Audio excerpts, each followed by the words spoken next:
My name is Balki Salaudi, and I'm going to be hosting today's session. I'm so happy to have you all here. So just a quick one, so we all know why we are here, and to also introduce all the amazing guests. Just a few sec.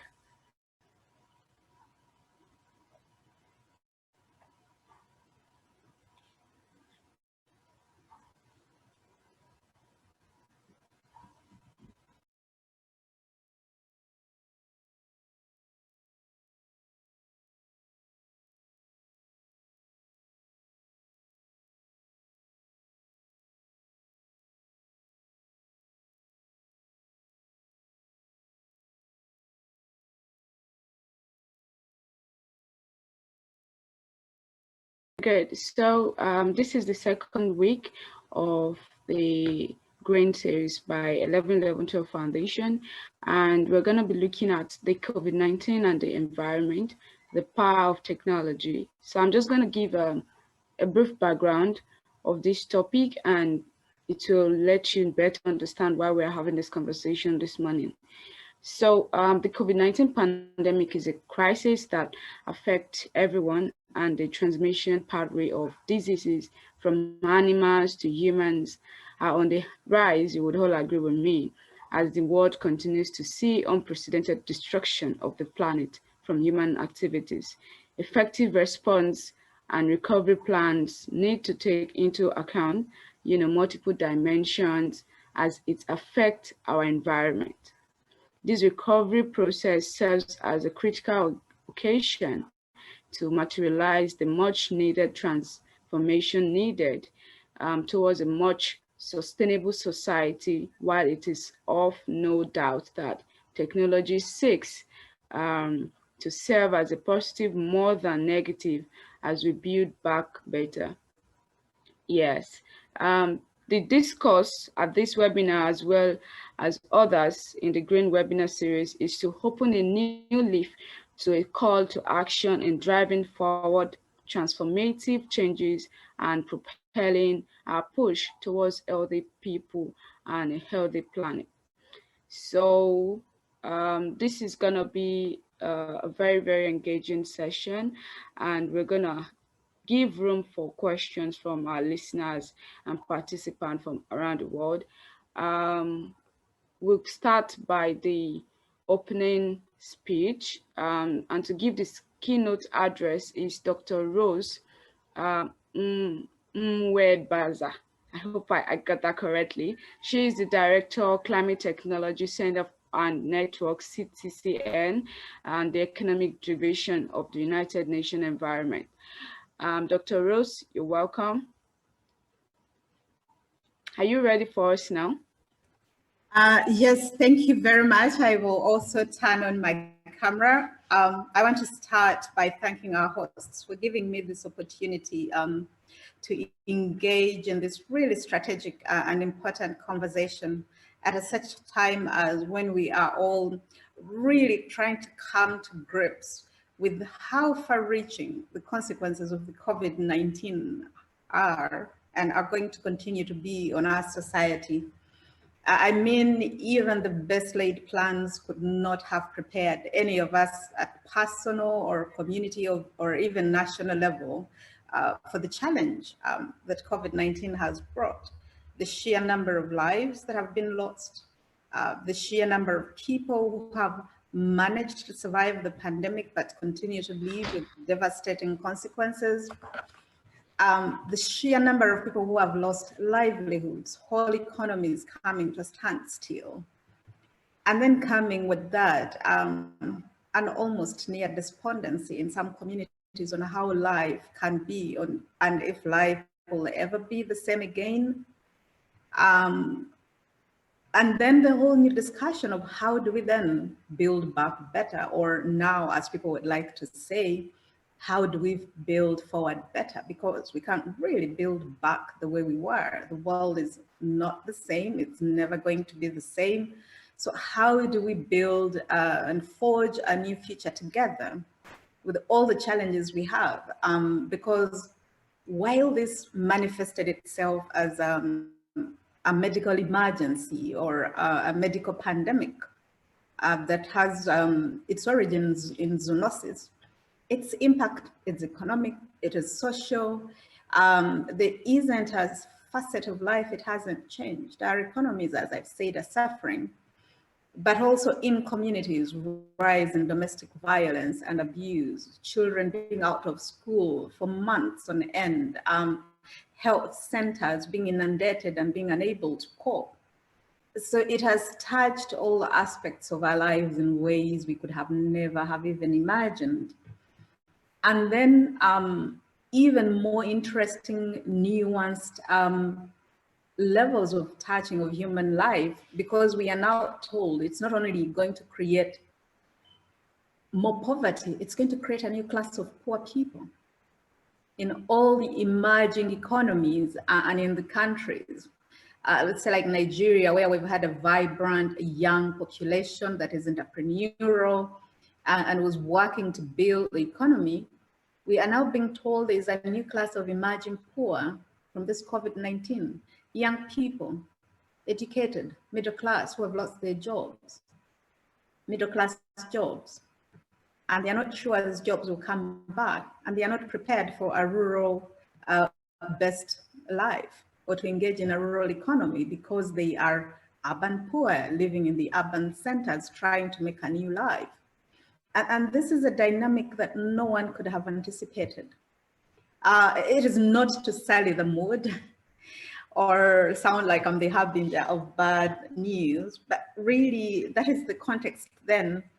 We are having this conversation just to make the point that this is a very important conversation we are having as part of this webinar series on COVID-19 and the environment and the power of technology. To make the point that for a long time, those of us who have worked on environment and climate change, I've done that for almost 25 years now, it seemed like it was a far removed issue for the elite, for the tree huggers, for people who they thought had time to engage in the more mundane things in life. But we now know what is environmental, can be medical, it can be economic, and it can be social. We've known that for years. We've known that for very many years. In the UN environment, where the CTCN sits, we've written reports 10 years ago warning the global community that with the current rate of destruction in our environment and ecosystems, that is exacerbated by climate change, the number of zoonotic diseases is going to increase simply because there's greater human to animal contact. We've known this for years.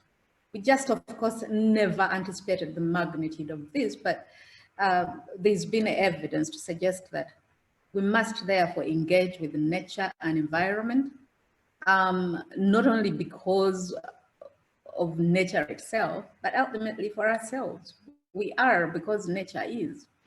And if we do not take care of our environment and the ecosystems around us and within which we live, I think we've all learned that the consequences are extremely devastating.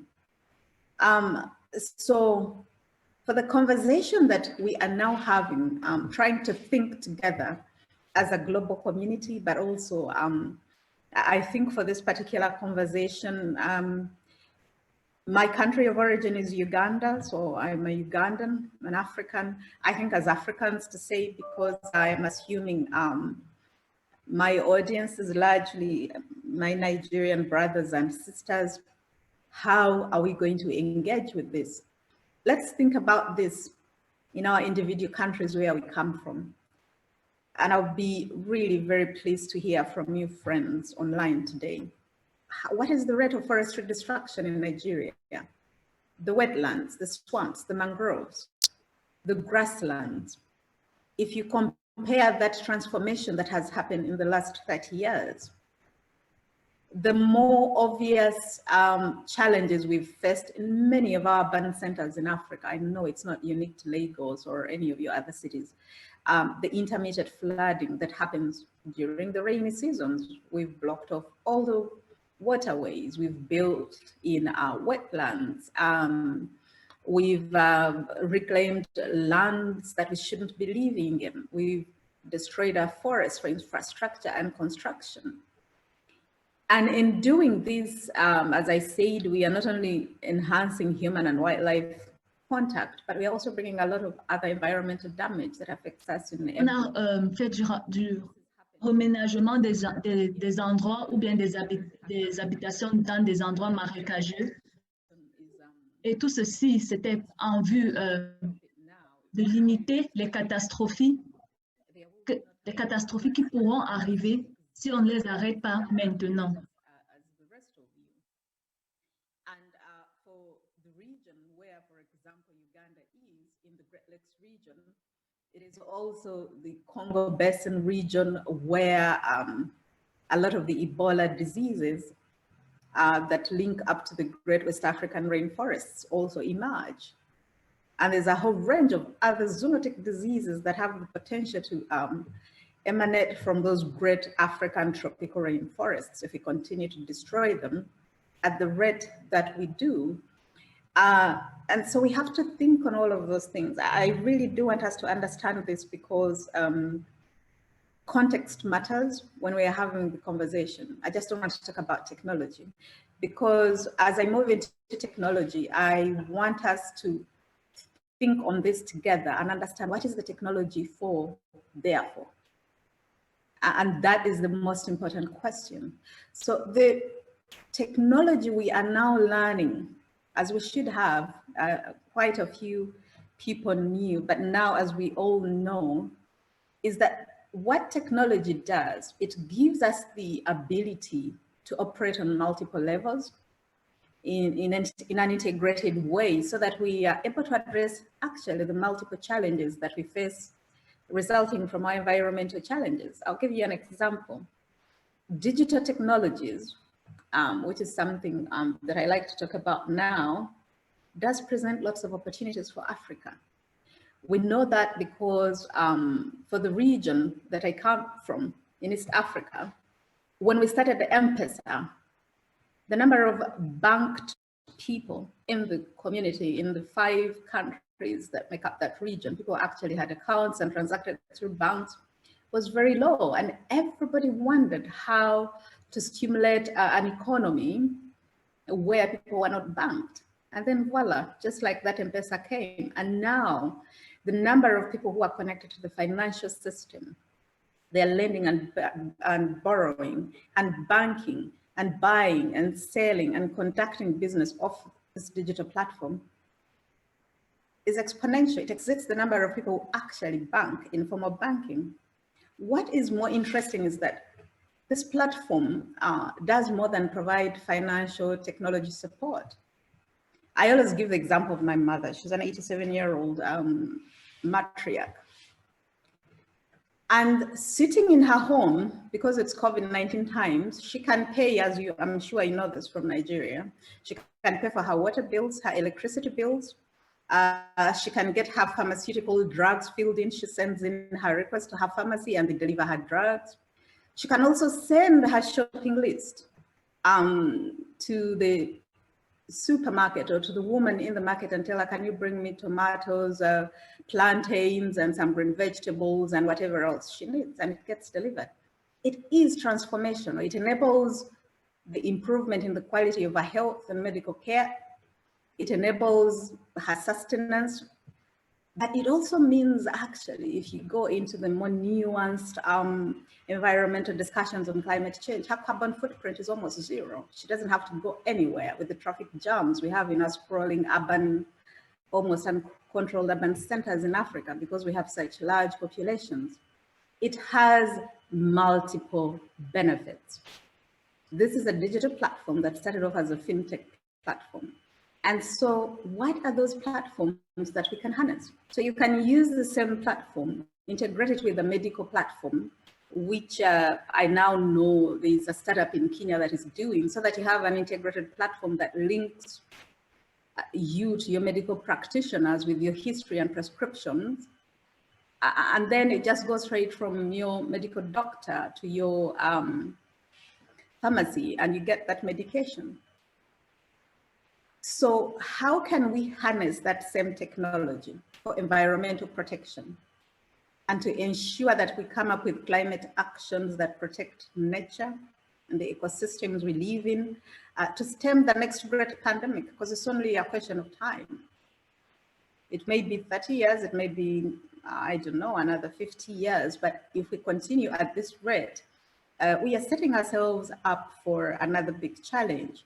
So what are those technologies? So I believe digital technologies are some of those technologies that we can use, and we need to explore as young people. I think Nigeria is truly the tech hub of Africa. It's the heart of where innovation and entrepreneurship in this area among young people is. So given the capacity of the young people to innovate, to embrace change, to appreciate what is good, but also given the fact that in terms of demographics, the young people are the majority on the continent. People my age, really, we are the rare species. How do we harness the combined power of technology and the fact that we have the largest user uptake group, which are the young people on the continent? I see a real potential there and a great future for us to harness. And this is very important because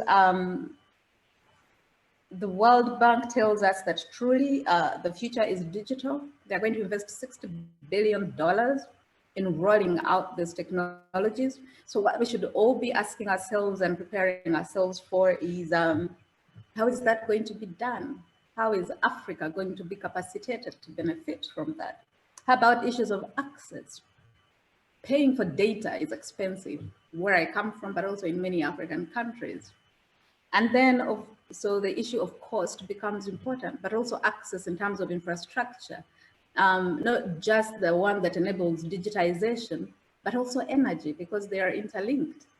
I don't know about you, but oftentimes I will sit at home and will get a blackout. And so I'll be cut off from a beautiful Zoom call like this. And then I have to use my phone or something. So the point I make is that for us to be able to harness these technologies, we must think broadly. It's not just the digital equipment. And then lastly, in order for that to work, it must be inclusive. I talked about the youth, in whose people say this, it's not a cliche really anymore. For Africa, it's real. Our future, our destiny, our legacy truly now lies in our young people. The other group I want to talk about is women. We cannot develop, I think, one of the greatest quotes anyone made, it's like going into a boxing match against an opponent when you have one of your hands tied at your back. We must agree that we cannot develop as Africa if we are all not involved in the development agenda. Women, youth, men, boys, and all of us. Otherwise, we'll be doing ourselves a disfavor. That is half the continent not engaged in active production. And yet only 18% of women, think on the numbers, only 18 actually have access to the internet. So social inclusion, as we like to say, is very important. It goes for the environment. We cannot talk about digital technologies to support environment and ecosystems if women who really spend a lot of time in these natural ecosystems as mothers growing food, harvesting, are not involved. So the whole issue of social inclusion, especially for women and youth, it's an economic imperative. I tell people, we've had discussions about, oh, it's a rights issue and all that, but it's an economic imperative. It's an imperative for the kind of future that we want to see as Africa. Our Agenda 2063 talks about the future we want as Africans. So in conclusion, I would like to say that we find ourselves at an opportune time in this pandemic, where we really must examine what are those technologies that we need. I've talked about digital technologies, but energy. As I conclude, energy is another area where the technologies exist that can help us leapfrog in many ways and transform. We still are literally a dark continent. When you fly over our continent, the real darkness over it. We need light to just light our power, to just light our continent. And then to power it, industrialize. We will not develop if we don't have access to power. And we now know that solar and wind energy are actually going to have far more capacity than fossil fuels in the next 20 years. you will all be alive. It is in our lifetime. Even I will be alive. And so we must think with an eye to the future. We must think to the technologies that transform. Energy technologies are transformational because they affect health, they affect agriculture, they affect the other technologies like digitization that we need. They affect urbanization because Africa is one of the highest urbanizing continents. So think of that also. And it will affect our environment. So I will stop here. I think I've said a lot of things. This is a conversation among friends. I just wanted to talk generally about the three areas: the COVID-19, the environment, and the technology, and some of the ideas that I think might be interesting for our conversation. Thank you very much. Thank you so much, Dr. Rose. I personally actually enjoyed your session. I'm sure every other person, so had the same experience. And I'm actually right now proud of my country because I'm a Nigerian, and you giving so much accolades to us really shows that we are actively contributing, towards an effective climate action around the world. But I would like to ask you this question quickly before I introduce all our panelists. So, as a member of a global organization overseeing the push for a sustainable planet, how would you rank Africa in terms of our efforts on this global issue? And how do you see Africa has harnessed the use of technology in fighting these cases so far? So I think as Africans, we should view as ourselves as bringing one of the most tangible assets to the discussion on the global discussion on the pandemic. Because Africa still offers some of the largest, most intact carbon sinks, even with the level of environmental degradation we've experienced. And so that is an asset. It's a global common that we bring to the global community. And so when we are negotiating, say, for all the resources that are being put into building back better and where they should be invested, invest them in protecting and conserving those ecosystems that are still intact in Africa. They serve a global common good, which is to absorb carbon emissions, which are increasing climate change. And so those are some of the conversations we should be having in Africa. But I also see a very big opportunity because we have a young population, many of them now actually educated, they have exposure to the world thanks to the Internet of Things. They are ambitious, they are aspirational, as they should be, because that is the way life should be. So you're a great asset. African youth are provided the opportunity to have economic opportunities through all these investments in the post-COVID-19 world that we are calling building back better, but building forward better. You present a great market, a great source of investment and a future that the rest of the global community could benefit from.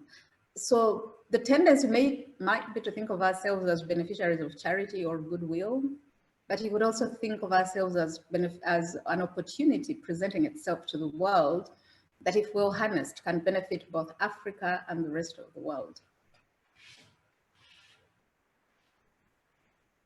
Thank you so much, Dr. Rose, for that sustainable response, let me say. So we are going to the panel immediately, but before then, I'd like to appreciate all our attendees from Cameroon, Kenya, Uganda, Zimbabwe, Liberia, and every other individuals joining from around the world. Just to quickly let us know who our panelists are, and also please note that this session we have an interpreter on board, a French interpreter who is currently interpreting everything we're saying. So I'm going to urge our panelists to please, consider our interpreter when speaking so that we are on the same page. And to all participants, you can check the language session box to switch if you like to listen to this discourse in French. Thank you. So we have a couple of great people here. We have Dr. Debisi, we have Mr. Henry, and we have a representative from the Sweden Embassy. And to let you know, Sweden Embassy is one of our partner for this series, and that is Axel Algren. Is going to be giving us a good message now. So, Axel, you have the floor. Thank you. Thank you. We're very happy to be part of this webinar, and I'm looking forward to engaging in the discussions today. And as the previous speaker spoke about, very inspiring, and talking about technology.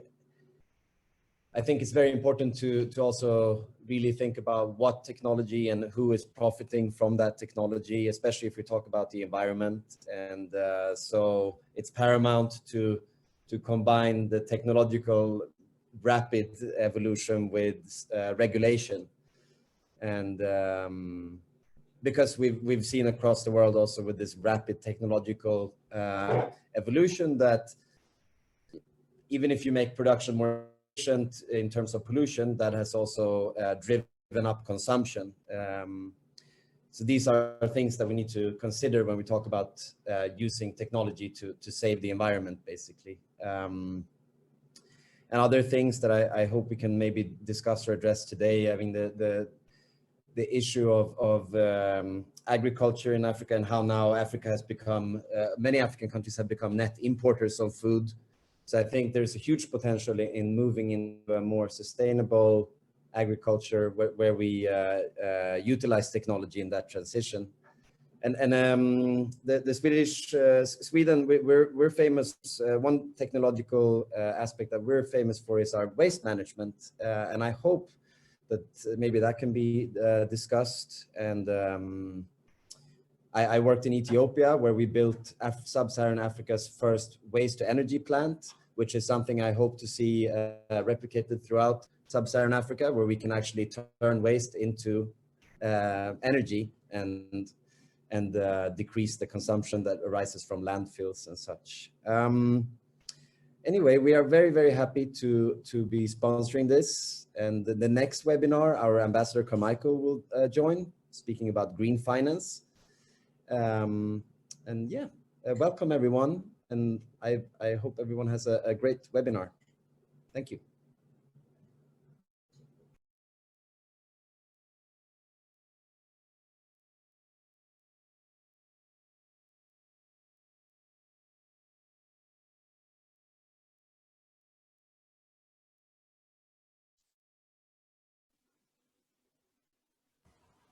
All right. So thank you so much, Axel. We appreciate students' embassy's consistent partnership with 1111 Foundation and other organizations in Nigeria, and would continue to strengthen, and bring forward sustainable conversations like this. So not to take much of our time, we have Mr. Aziz Oluwole, who is one of our panelists this morning, and he is the founder of Farm Connect. We also have Mr.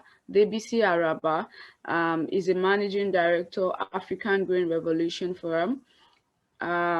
We also have Mr. Henry Bassi, is the founder of Green Hub Africa. We also have Very Shaba, who is the founder of Green Design.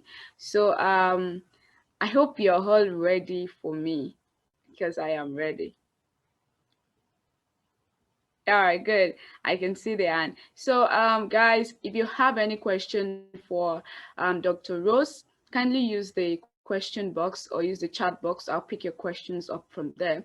And you can please pay attention to this panel discourse, as it is expected to be very, very engaging. So I'm going to start from Mr. Aziz Oluwole. Can you please unmute your mic?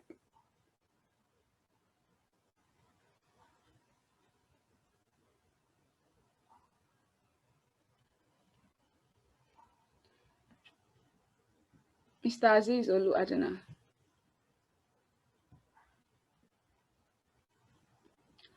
Mr. Aziz Oluwole, can you unmute your mic, please? I'd like to start with you.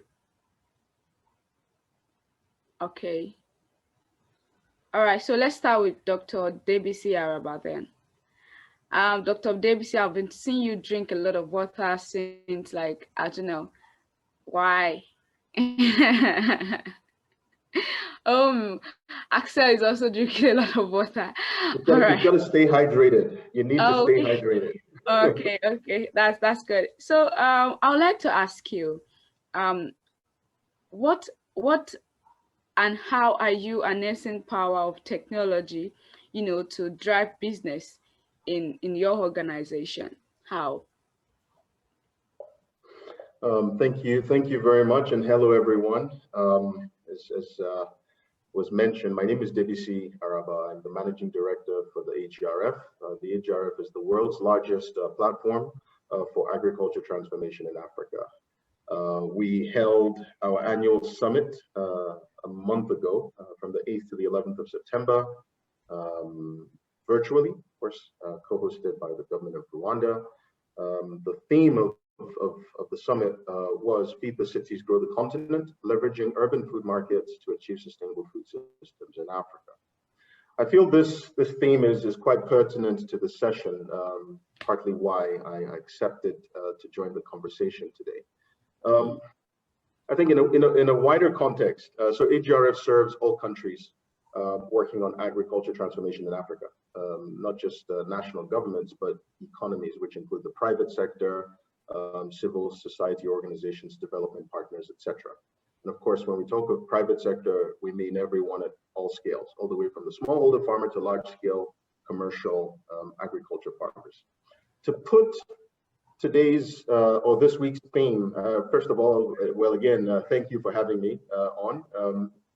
I followed the discussions last week on public policy, and to put this in context, I think it's important for me to tell you a short story. I like to speak in metaphors and using analogies. So our story begins in September.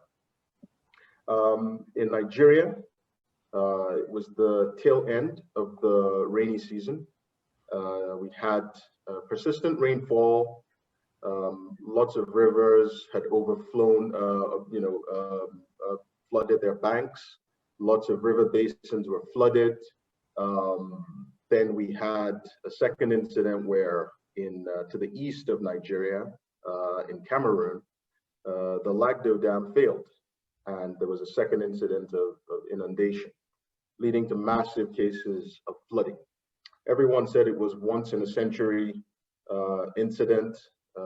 And if you're a meteorologist, you understand that doesn't necessarily mean it will happen once every century. It means when you look at the time series of weather information, you usually get these spikes once every 100 years or so.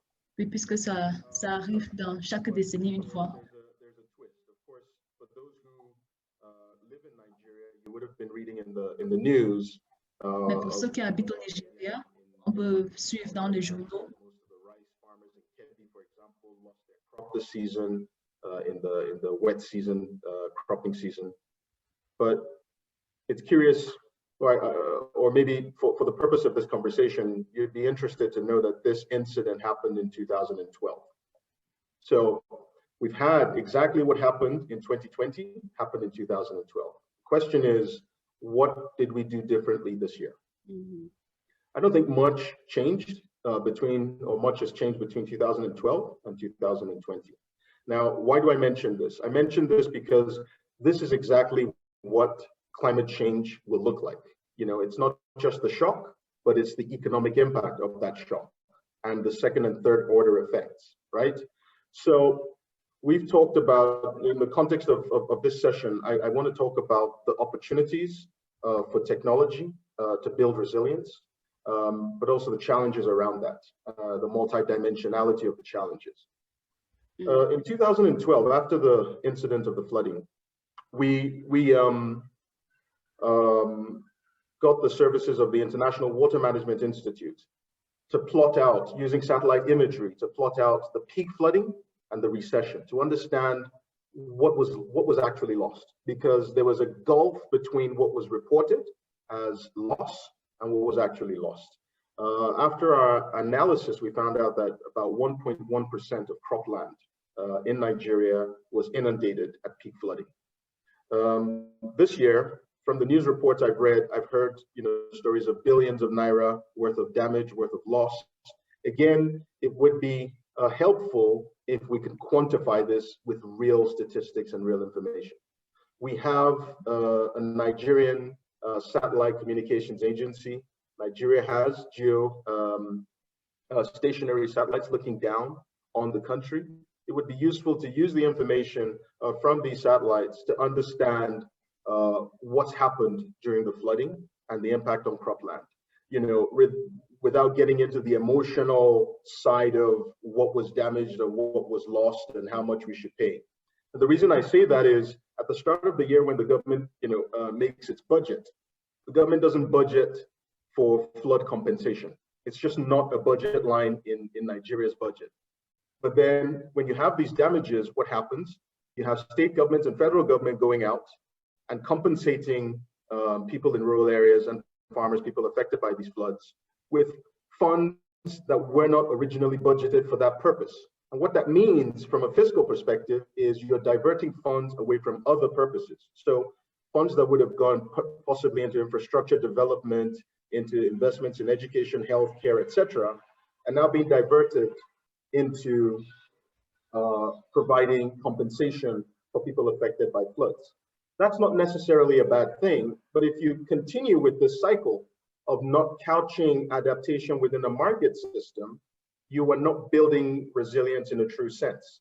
What you're doing is having government be the insurer of last resort or insurer of first resort. And that is not useful for long-term planning, because again, you cannot predict the extent of loss. However, a different scenario would have been if the farmers had been supported to sign up to insurance products that are being developed by different partners using, advanced statistical metrics from crop cuts to, you have different types of agriculture insurance products and services, all the way from, inputs insurance to crop yield, area yield index insurance, to climate index insurance. You have different types of products, but these products need to be supported within a market system. If the farmers had been included in an insurance program, the insurance compensation would have kicked in. And at least that way, you have a market system that helps buffer the economic productivity of people.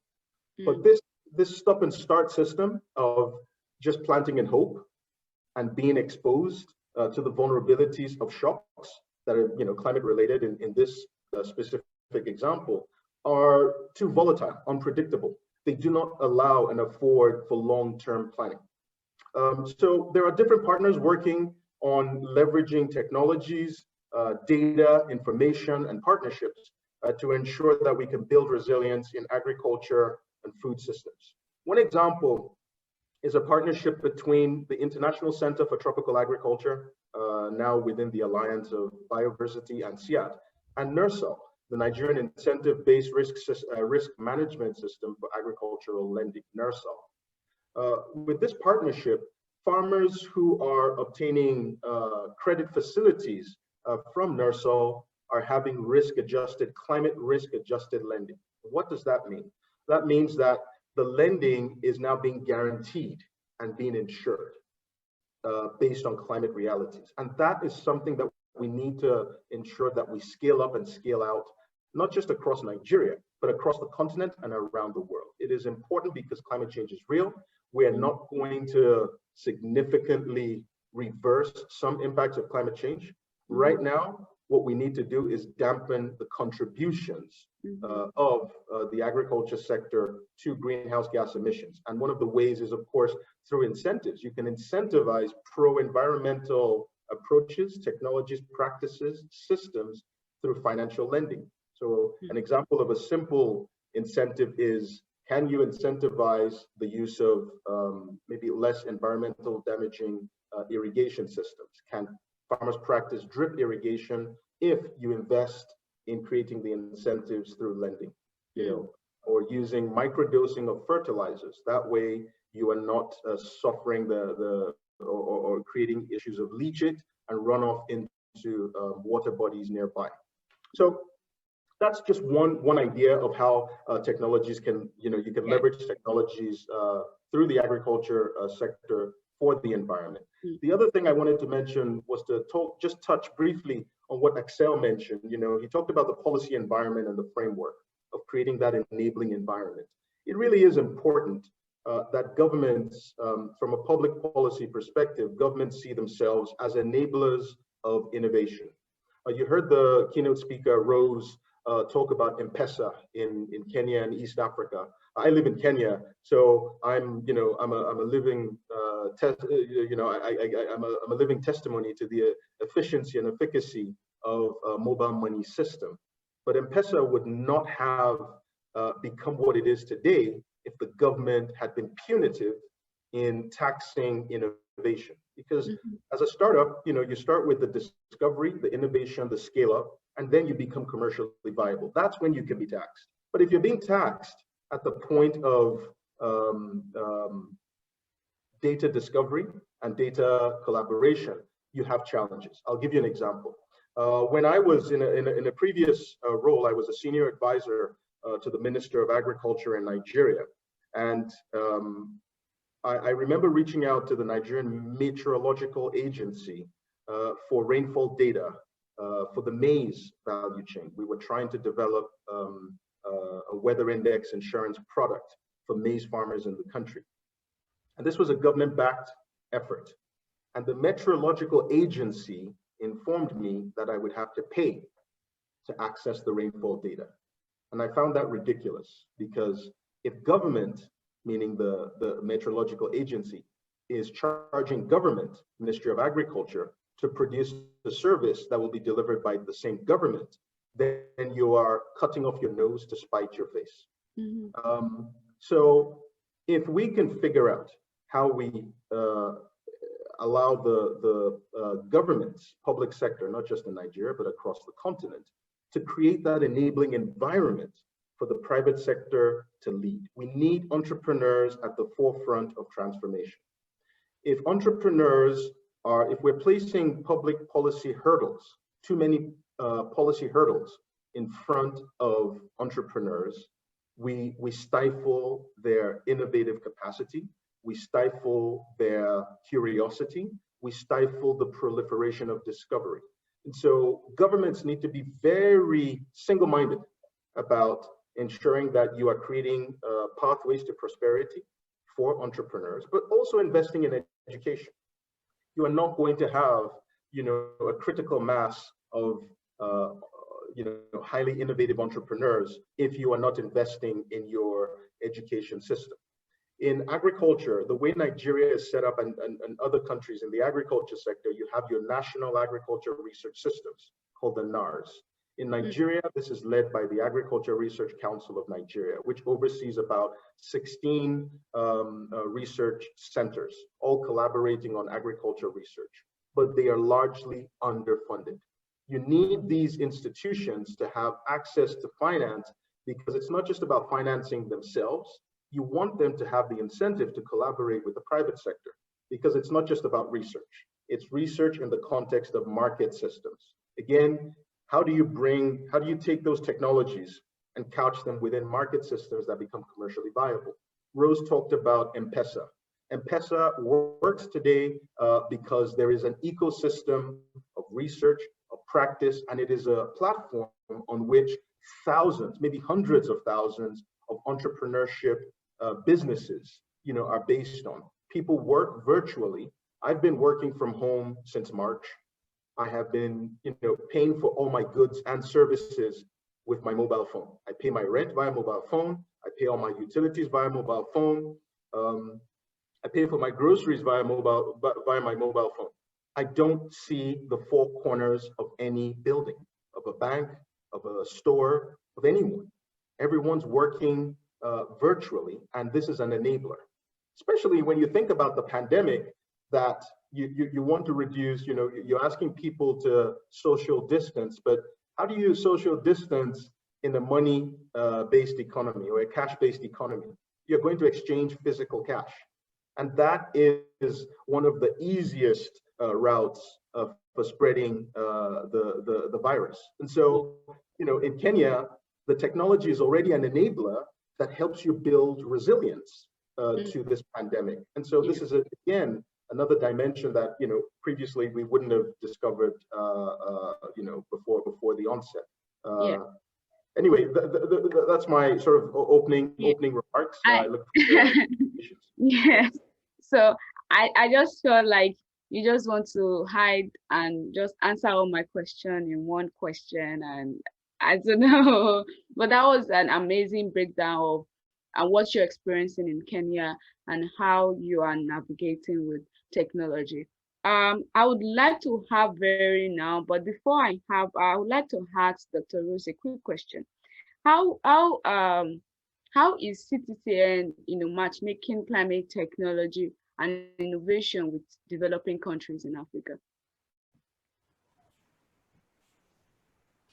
I'm not sure I heard you very well. How is CPCN? Yeah, so how is CTCN matchmaking climate technology and innovation with developing countries? Okay, so thank you for giving me the opportunity to talk about the CTCN. I didn't want to turn this beautiful conversation about my organization, but the way it works, the way we do the matchmaking, we are established as the Climate Technology Center and Network to support technology transfer from developed countries to developing countries. And the first thing we did to support that transfer is establish a network of technology services providers. So from people who provide support for establishing the enabling environment, I like very much the idea that the previous speaker, Dr. Araba, has highlighted the importance of an enabling policy and regulatory environment to all the way to go provide, infrastructure and actual technologies. And how it works is a country like Nigeria will write to us and say, as part of our national adaptation plan to support the agriculture sector, we want to introduce irrigation technologies. I'll use that because we've had that conversation. We want you to tell us what the most viable irrigation technologies are, what they cost, who the private sector partners would be, and how we can implement that in the country. And so that is how it works. So we will get this request from the government, set up a matchmaking event with the private sector, and we will identify these technologies. Within the CTCN, as part of this matchmaking process, we have a team of experts who curate this information and the technologies that are being offered. So it's not every offering that comes to us that will be recommended. Some technologies are not appropriate for Africa or the environment and conditions within which we live. Some may lead to maladaptation. So we do have a mechanism for ensuring that when we recommend a technology to a country and we match this country with a technology provider, we also look at a few other variables. And then we fund the initial cost of transferring that technology. It is a small cost that is meant to be catalytic, but to enable that transfer and the matchmaking. So it's up to $250,000, but it enables the countries to be matched to the technologies and the technology providers, and then to integrate it into their national planning process and hopefully include a budget, which is also very important. So that is what a typical technology transfer process would look like. It's very government oriented.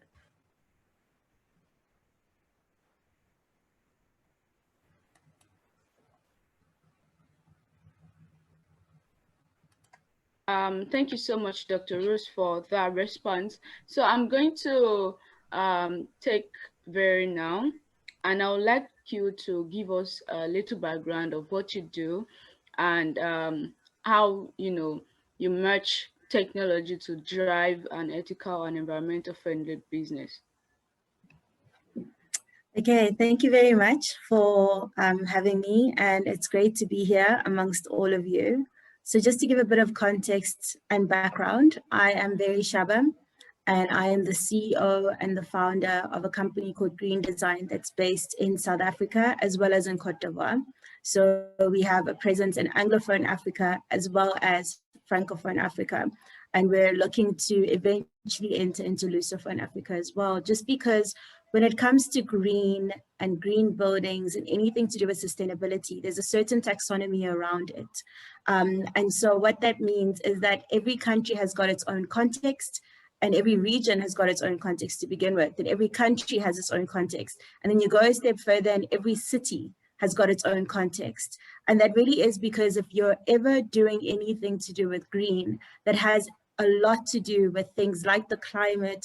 It has a lot to do with things like the landscape geographically. It has a lot to do with the population, the education level of the population, the purchasing power of the population, the economy, the social aspects. And so there's quite a lot when it comes to doing green. You can't copy and paste. And so just in terms of the context of our business, we were founded 5 years ago, and we specifically look at low carbon, high energy performance buildings. And we also specifically look at decreasing waste, because Africa is actually, I think it's the second highest polluter when it comes to waste, unfortunately. And that has a lot to do with our infrastructure as well as with our waste management policies across the continent. And so that's really, it's one of the big things is really, it's an energy, there's a water, and there's a waste challenge.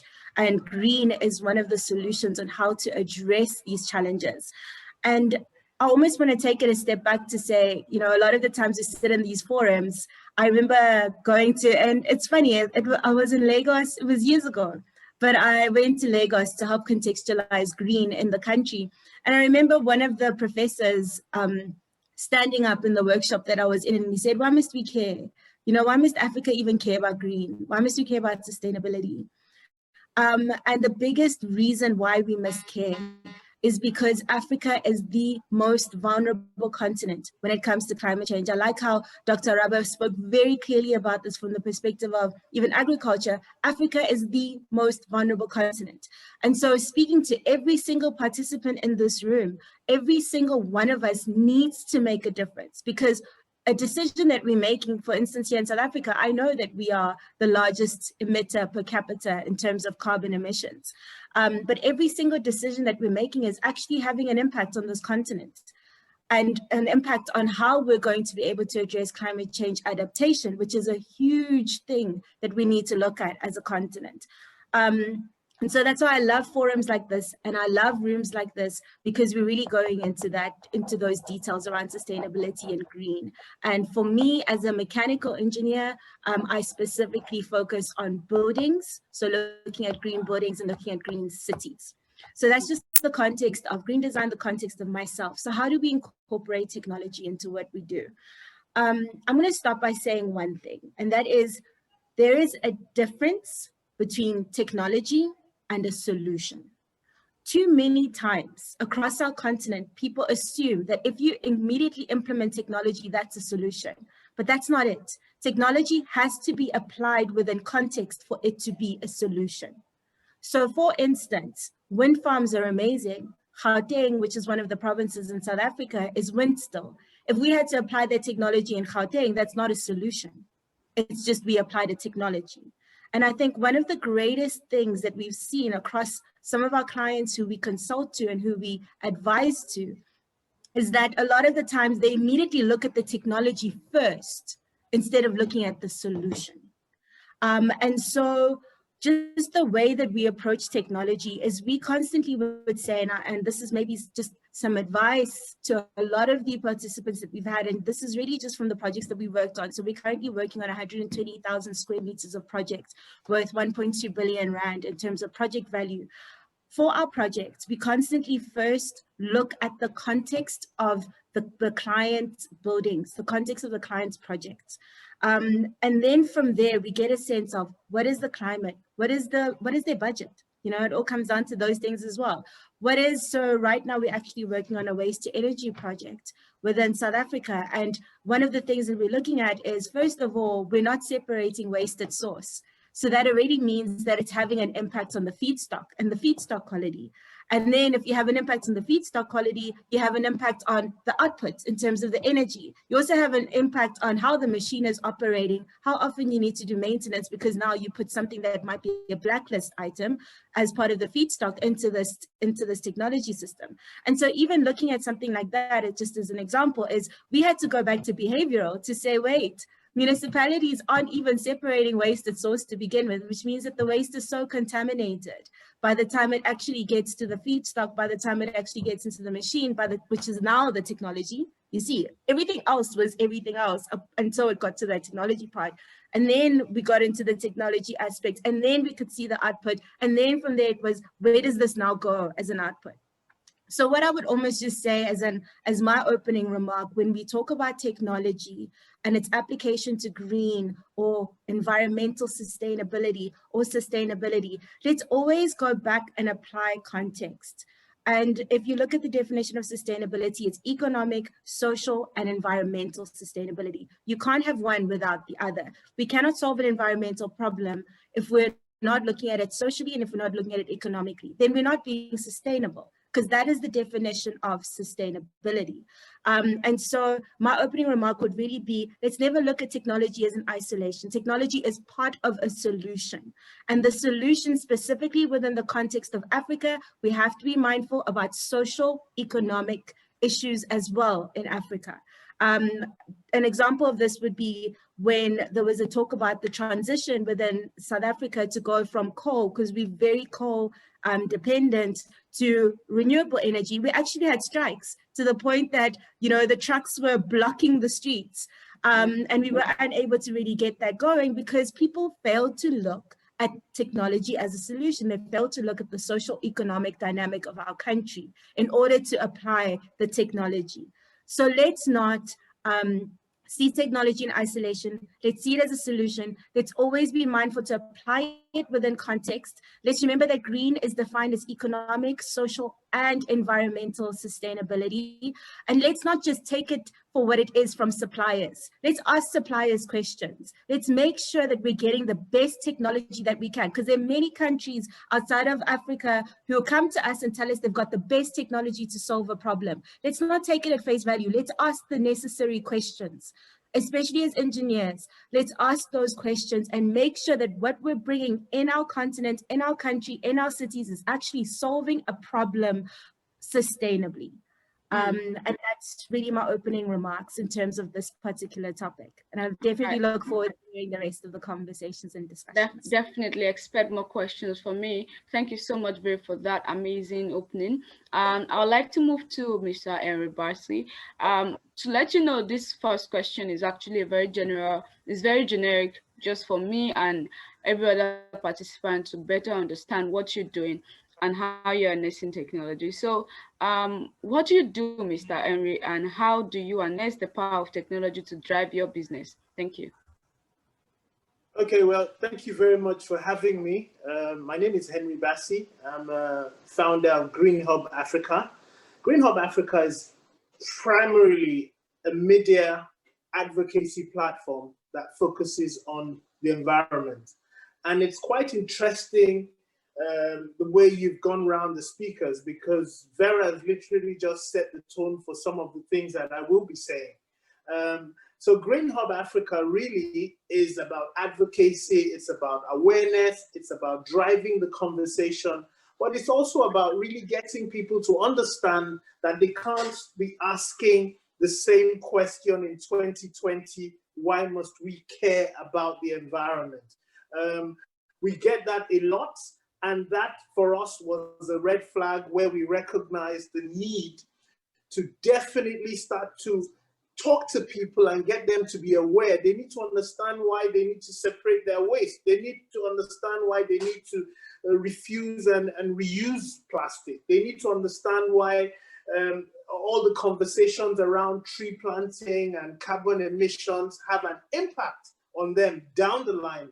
I mean, I like the opening speech and Dr. Rose when she was talking about the impact of COVID, because COVID in itself has highlighted and thrown up a number of things with Africa and how vulnerable we are in this part of the world. So for Green Hub Africa, we recognize what we call our 3 Ps. And those 3 Ps literally refer to the people, the public sector, and the private sector. We recognize that policy is going to be helping the private sector do exactly what they need to do, which is some of the things that Dr. Araba touched on. But we also realize that people need to be primed. The reason why you're having strikes and when you're shifting from one form of energy to another is because people don't understand the implications of where they are and where we're supposed to be going. So advocacy is a big part of what we do at Green Hub Africa. We also have initiatives that actually then tackle some of these issues. We cut across the climate change issues of recycling, tree planting, cleanups, and even we talk a bit about green energy. But we also recognize that in doing this, the subject itself, the green conversation itself, is not a sexy one. So what then happens is people need to start to think about what is in it for me, because that's where the conversation always goes to. Why would I get involved? Why would I separate my waste for somebody else to come pick up? Why would I go that extra mile?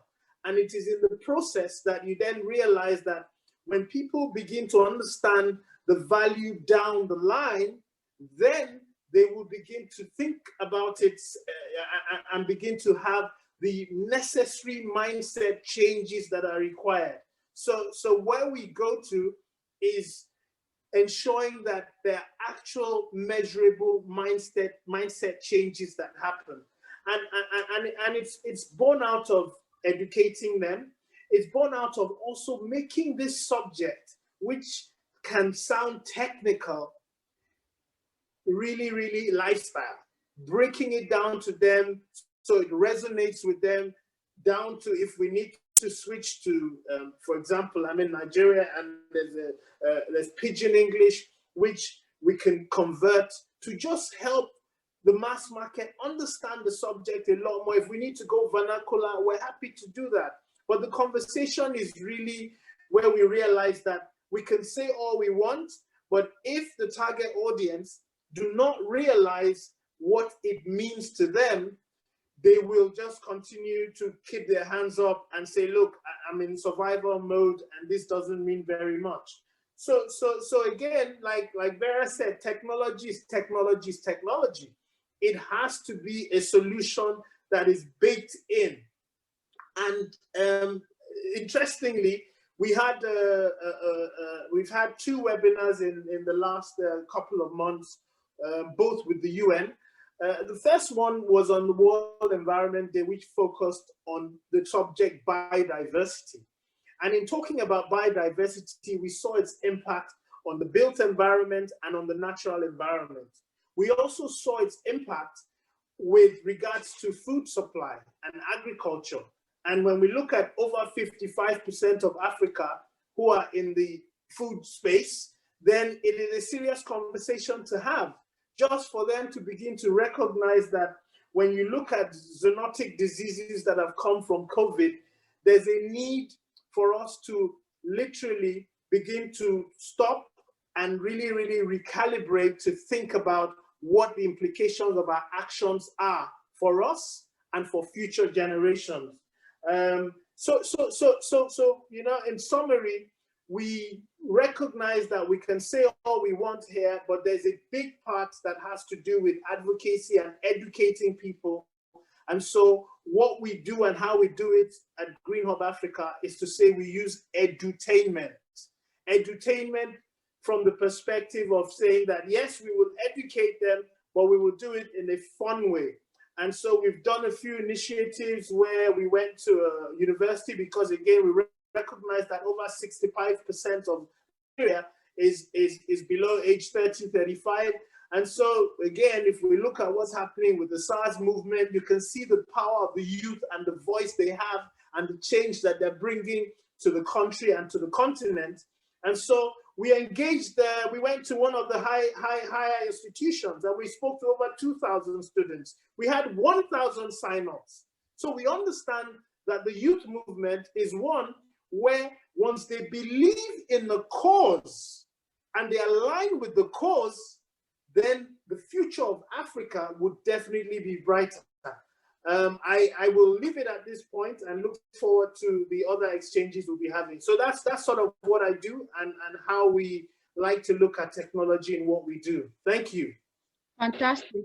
Thank you so much, Mr. Henry. I like the fact that you have embraced edutainment, in passing the message of the environment and climate action to young people in the university.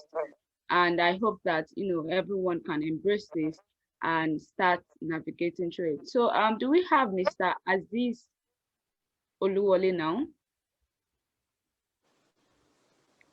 All right. Okay, I think Mr. Aziz is not still available. So I'd like to come back to Dr. Debisi. Are you here? Oh, yes, I'm here.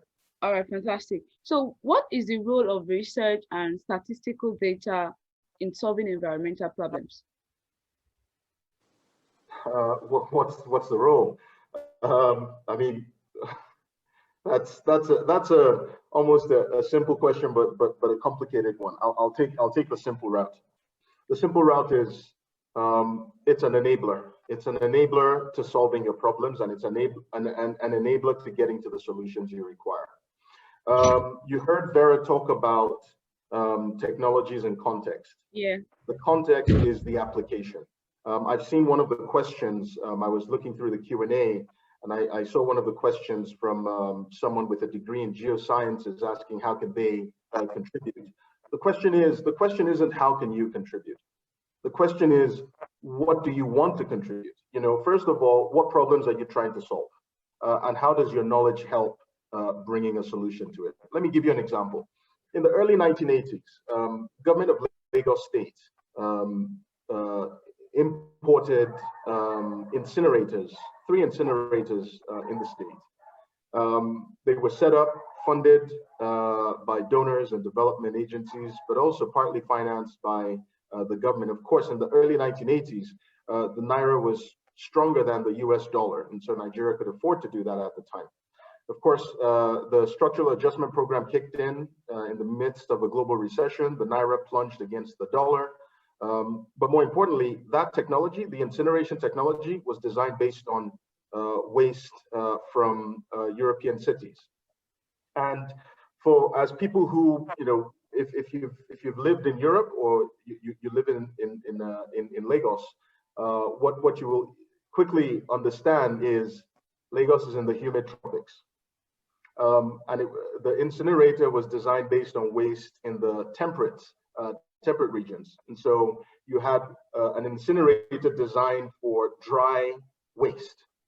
In the humid tropics, most of the waste you get are dense and wet. And so you had an incinerator that couldn't even incinerate the waste. So it wasn't fit for purpose to begin with. And then when they tried, they then started, they evolved the design by injecting additional fuel as an accelerant to burn the waste. And so you had a two-stage incinerator where you were burning waste before the incinerator could kick in, because the incinerator wasn't designed to have that much moisture content as its feedstock. Of course, the story doesn't end well. The incinerators were closed within I think 2 to 3 years. They've been cannibalized. The site is now being used as a waste collection center. So those who live in Lagos will see these weird, stacks, chimney stacks. There are 3 of them in the state. And you ask yourself, well, what are they doing there? Well, there's a story behind it, and this is the whole technology without context. And so that's the core of the answer. The answer is technology, the education and the science helps you place technology in context, because technology is an enabler for getting to a solution. It helps you derive solutions. Another example is I think I saw another question about fertilizers, the use of fertilizers. Let me correct a misunderstanding there. The use of inorganic fertilizers in and of itself is not detrimental to the environment. Africa underutilizes fertilizers. And what are fertilizers? Fertilizers are adding nutrients, key necessary nutrients to the soil for plants to thrive.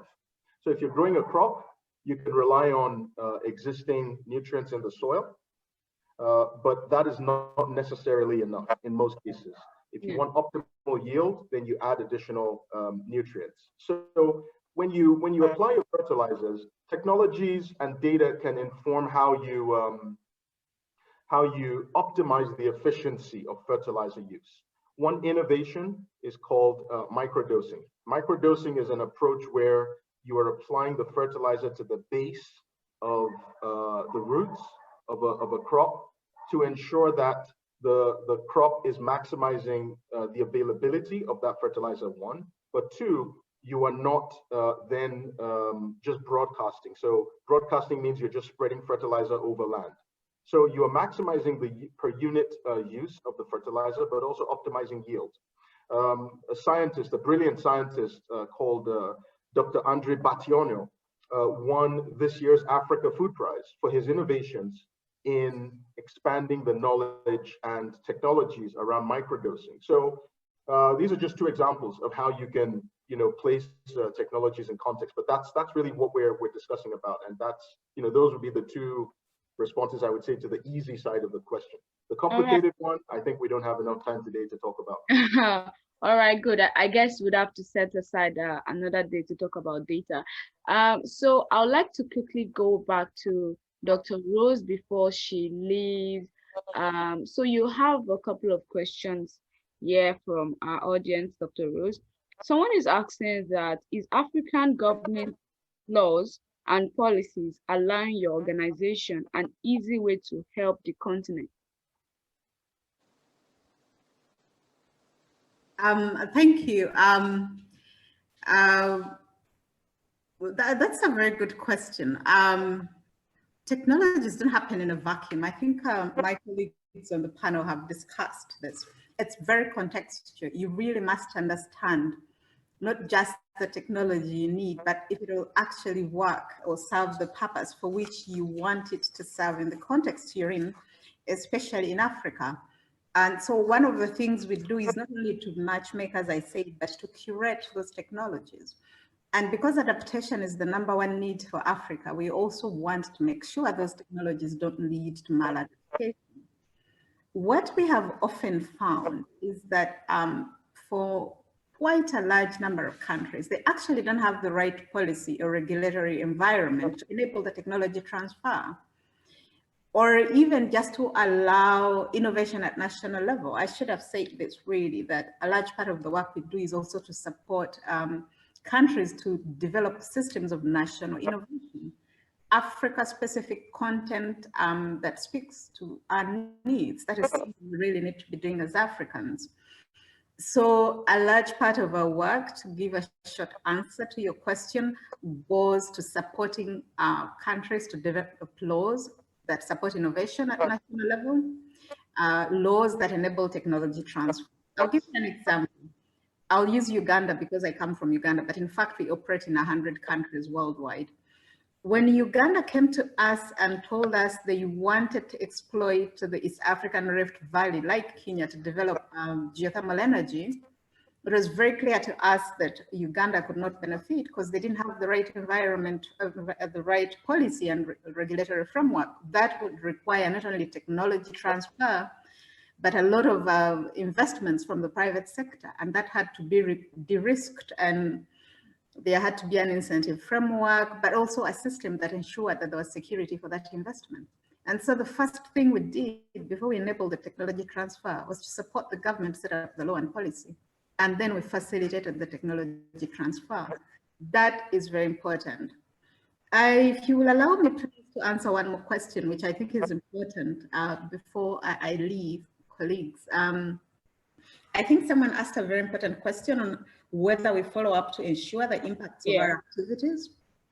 That's a very important question, and I would like to spend just a couple of minutes responding. The money we spend, like most UN agencies, is public money. Taxes from member states. All our member states contribute to this. And so it is important that what we do reflects those results. And unlike most UN entities, actually all UN entities, we actually report annually. This information is available online on what we've done in every country and what that impact has been. So there's a very detailed system for tracking results that we have. I'll give you an example of Kenya because I talked about Kenya before. So one of the requests we had from Kenya, for example, was to support low-cost green technologies for sustainable water service delivery. And so we provided we provided the support that was required to enable that technology transfer.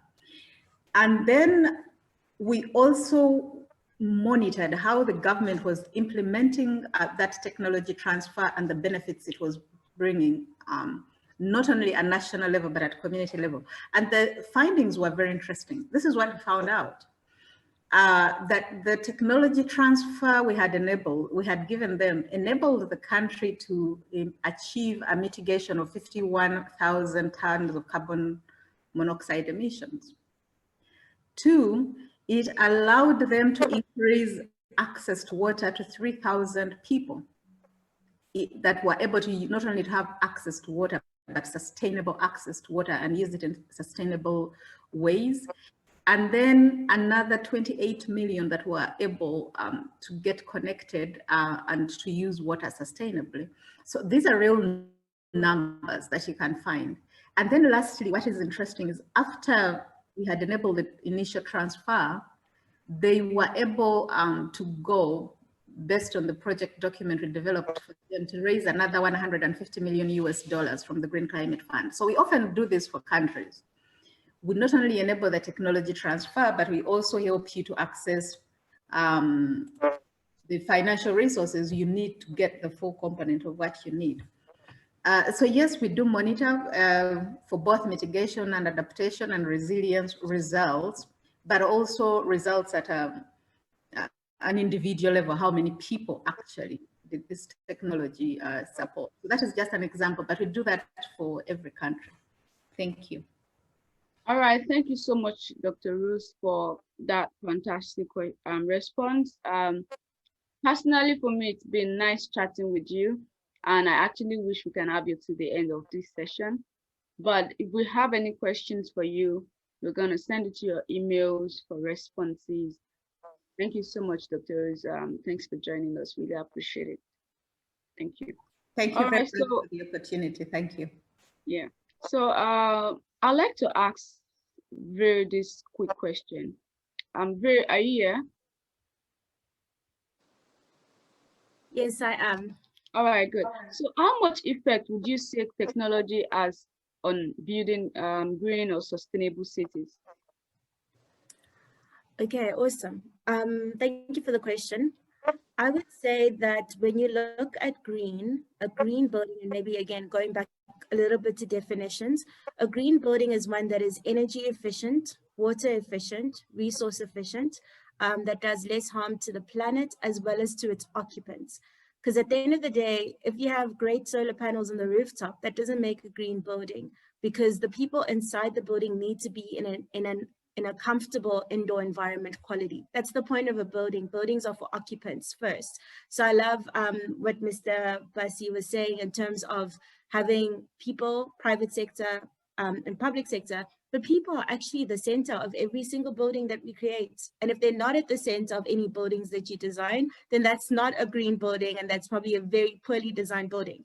And I think even the coronavirus has, really shown that even more in terms of the coronavirus and the pandemic and social distancing, and also making sure you've got very high fresh air rates to ensure that as much as possible, people are breathing in fresh air.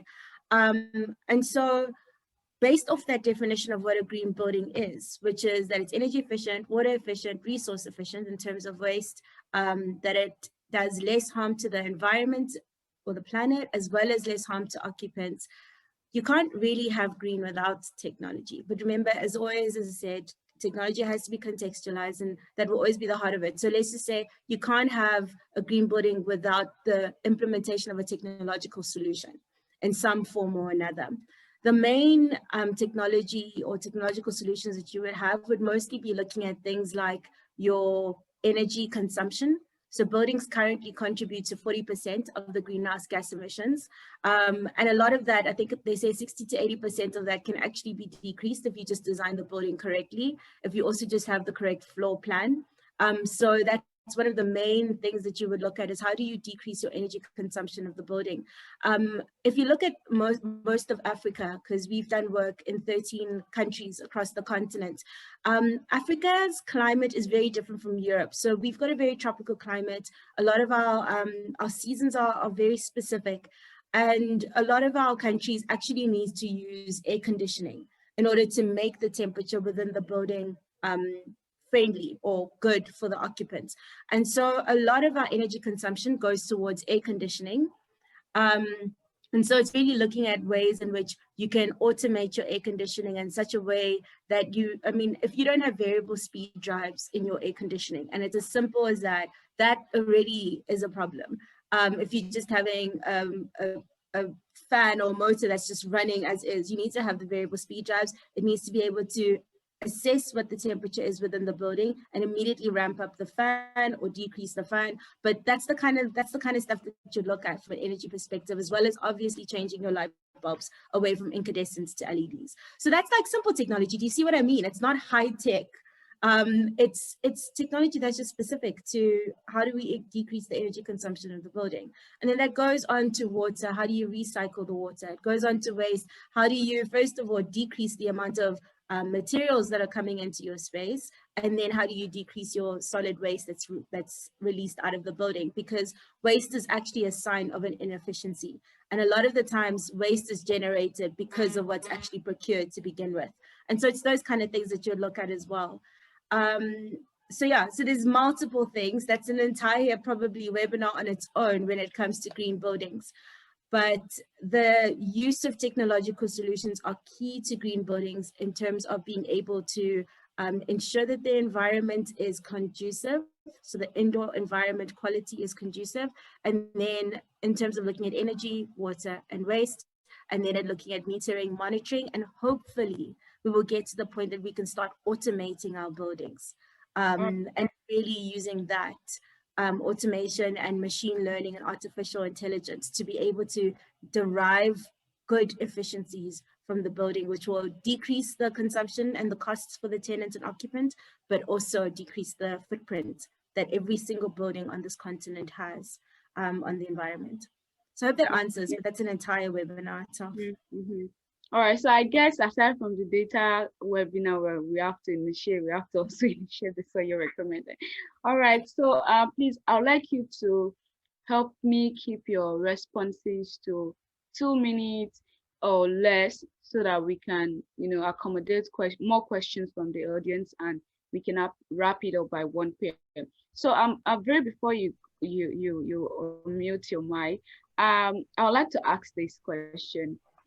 Can you tell us about the concept of smart cities and green engineering in like 2 minutes? Oof, okay, that's another webinar by itself. Again, I think I'm probably gonna, Axel has a point or question. I'll just add into that, not to make your answer more complicated, but I mean, because the green city and smart city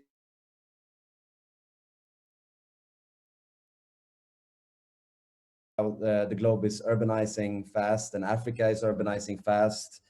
I think from 1950s to 2030, it's estimated that over half of the population will be urbanized. So one worry that I have, and that you also mentioned, Shaba, I'm glad you mentioned the 3 pillars of sustainability and the social aspect of, so this rebuilding of our cities towards a greener infrastructure. We have seen tendencies in Europe where it gentrifies areas and actually makes it more expensive, pushing poorer communities outside of this green development. Is that something you're worried about or seeing in across Africa as well? So you just added to the question. Amazing. And, you know, I mean, always happy to, even outside of this platform, Axel, sit down, have a coffee, and we'll chat about the context. Okay, so to answer the question around green cities, smart cities, and within the African context, so we're very fortunate to have worked on a smart city project that's currently underway in Zambia. And there's a lot of lessons that were learned. And I think that's why I'm so emphatic about the idea of do not assume that technology equals solution, because what we found is that in order to be able to design, so let's just be honest about Africa. Let's be very honest. Africa has got a digital divide. This means that there are some areas that have got great access to bandwidth and great access to digital infrastructure, and then other areas that don't even have access to clean water, let alone access to the internet. And so when it comes to smart cities, by the nature of them being about data and digital infrastructure, are underpinned by digital infrastructure. And what we found is that the majority of existing cities in Africa do not have that digital infrastructure in place. And the majority, I mean, the most random thing would be for some of there's a city in South Africa now that's trying to be a smart city. Cell phone towers, people were stealing the batteries from the cell phone towers. Like, that's the kind of things that was happening. And so I think that the biggest thing is that in Africa, I think a smart city in the African context is not going to only be about technology. A smart city in the African context is going to be about, again, economic, environmental, and social, but it's actually going to be about inclusivity. And so that's going to be a very key thing about that. It's going to be about access to data. So let's start there. Let's start with getting people access to data. Let's start with improving our digital infrastructure within the cities. Because a lot of the smart cities are dependent on people's cell phones, for instance, to be able to track how many people are in a particular area, how many people are entering in a particular space, this many people entered the train, or you know what I mean? And so it really is looking at how do we improve our existing infrastructure within our existing cities to be able to incorporate digital, to be able to incorporate things like transport, because a smart city is about connectivity of transport networks as well. So it's connectivity of transport networks, as well as being able to monitor and measure things like energy, water, and waste. And that needs sensors, and that needs data, and that needs digital infrastructure. And so that's what I would just say in terms of, this is honestly, again, another webinar in a sense, but I would say that what we're seeing in Africa is for our existing buildings, we need to upgrade the existing infrastructure. And then for our new cities that are being built, I am yet to see a new city being built in Africa. We've got lots of projects that are in the pipeline across the entire continent, including West Africa, of future cities, but a lot of them struggle to get the investments. And so that means that they almost need to upgrade our investment infrastructure in such a way that people are willing to start investing in cities within the country. I know that's more than 2 minutes, I'm so sorry. But I know that Waterfall, for instance, in South Africa, that ended up working, but it wasn't an entire city, it was a precinct within a city. And so I think that the best approach is going to be precinct level. And then if you're ever going to do a new city, it's going to really be at precinct level, getting a lot of private investors as well as public investors, and then starting to grow those. So yeah, that's essentially how just the realities of just smart cities and in Africa. And also, you can't have a smart city unless it's green. It doesn't make sense to build any smart city unless you've incorporated green in a smart city. That's a smart city. All right. Thank you so much, Bray. I know that Mr. Tunji is listening and is noting down all the webinars we need to initiate. And Axel too is noting them down because, yeah, we are going to be doing all of this with the Sweden Embassy again. So I'd like to move to Mr. Henry Barsi. Are you here? Yes, I am. All right, so people say the lack of adequate statistical data is causing Africa a lot of harm, you know, in terms of foreign direct investment in the environmental sector. So what is your take on this? Yeah, you take me back to my career a few years ago. I used to work with a marketing intelligence firm called Nielsen. And so we were crunching data, and we literally were able to do this with all the multinationals. And what data does is it turns on the lights. So you might be shooting in the dark, But when you have data, you can literally then be a bit more strategic in terms of your spend, in terms of your objective, in terms of the key results you want to achieve. And so it's just a no-brainer. I mean, we need data. But the challenge with Africa is that there's a lack of data. So again, one of the things we do at Green Hub Africa is to ensure that we're tracking trends, we're tracking the patterns that we see.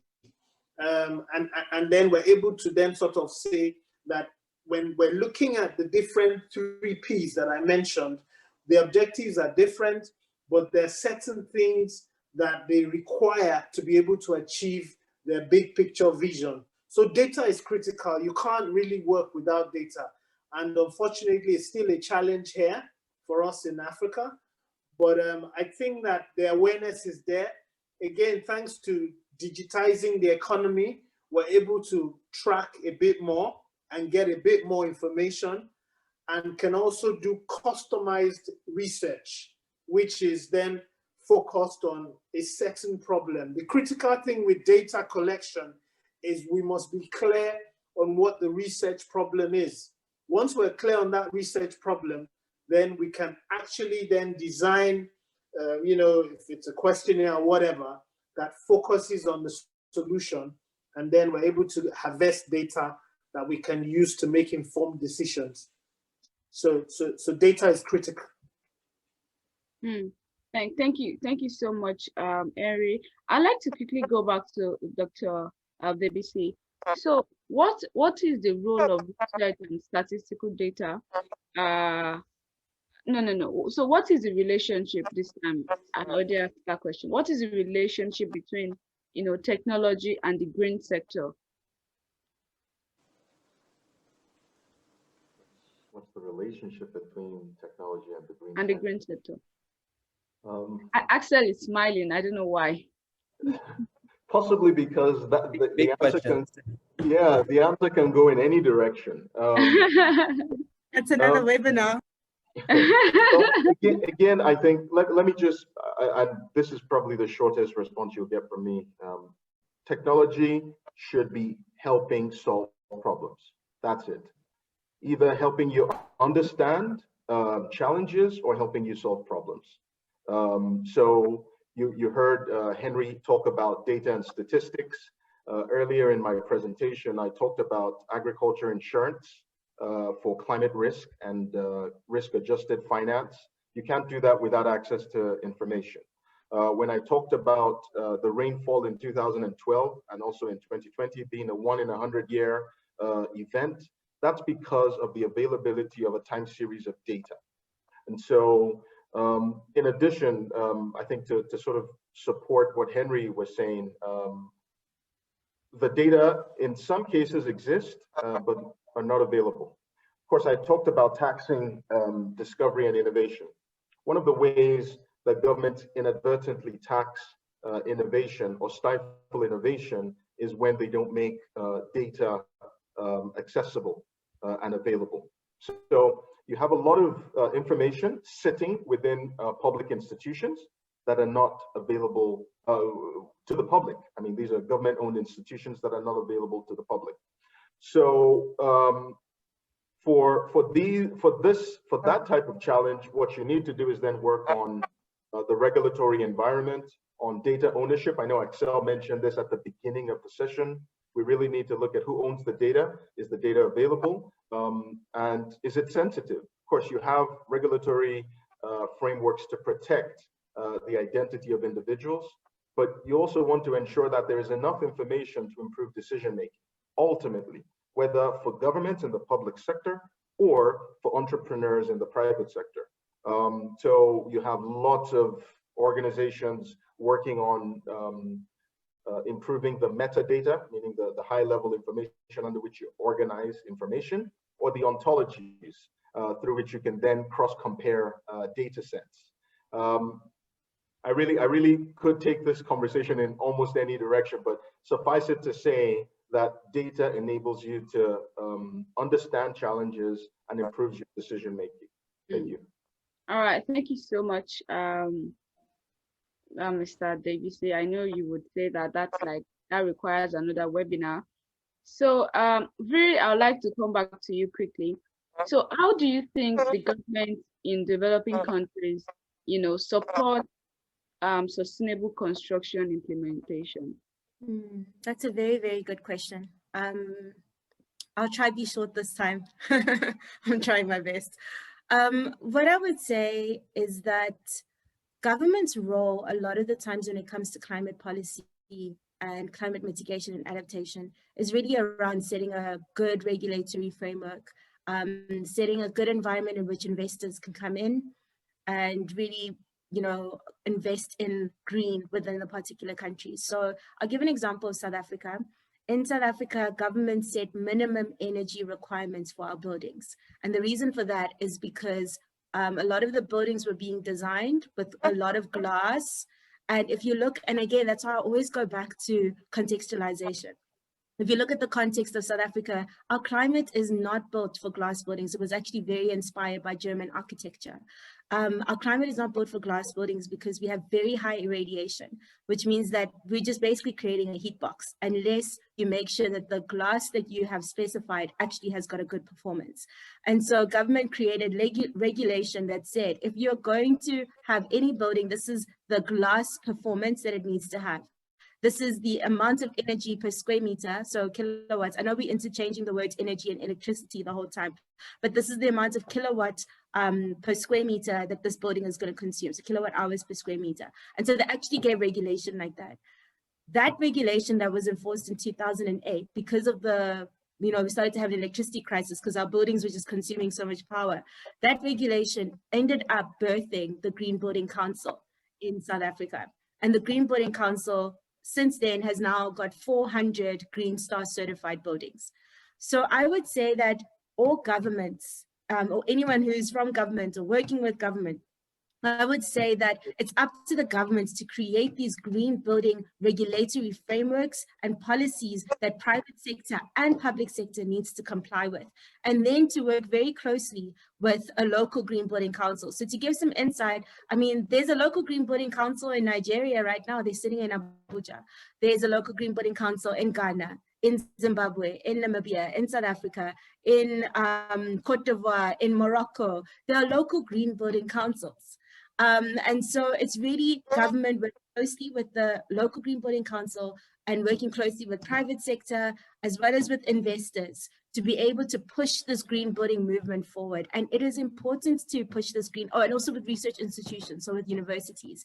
And it's really important to push this green building movement forward because green buildings are one of the lowest or the cheapest ways to actually change the energy trajectory of a country. Like you can try to do interventions in mining, that's going to cost a lot. You can do interventions in other sectors, but buildings, there's so much potential to decrease the energy consumption of a building at a very low cost. And so buildings are one of the best ways in which to really get environmental sustainability as a country, and government's role is to help create an environment that really promotes and encourages property developers to build green. All right, thank you so much, Vera. So right now I'm mixing my own question with the audience question so that we can, wrap up at exactly 1 o'clock.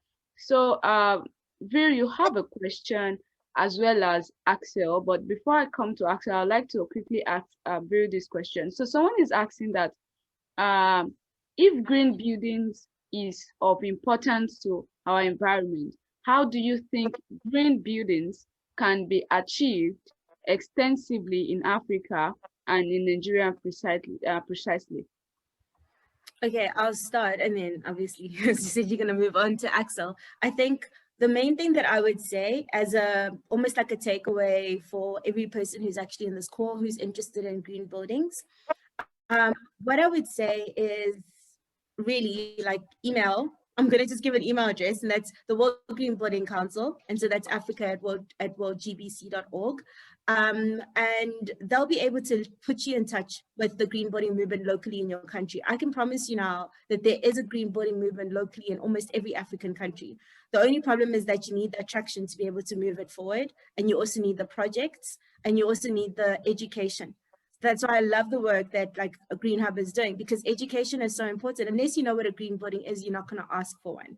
And so I'd really say it's those three pillars that are going to be able to move the green building movement forward across the continent. It's always going to be those three in terms of research institutions, private sector and public sector, and then working together with the local green building council, we'll be able to get more green buildings. It really just starts with one green building in a country and you're good to go. So Nigeria actually does have a green building. So Unilever is what, oh, sorry, MasterCard in Lagos is a Green Star certified building. And you've got a couple of lead buildings as well. So it just really is, I think, get in touch with the local green building movement in your country and then see how you can play a part in that. And also with every decision that you make in terms of how you live, work and play, make sure that it's green, make sure that it's sustainable. Because Africa is the most vulnerable continent. Every person has a part to play in making sure that that's not going to be the case. Yeah. Thank you so much. Thank you so much. So I'm moving to Axel. So someone is asking that with Sweden being a leading nation in numerous success and breakthrough within the environment sector, has technology really played a role in the environmental achievement so far in Sweden? Yes. And if yes, how?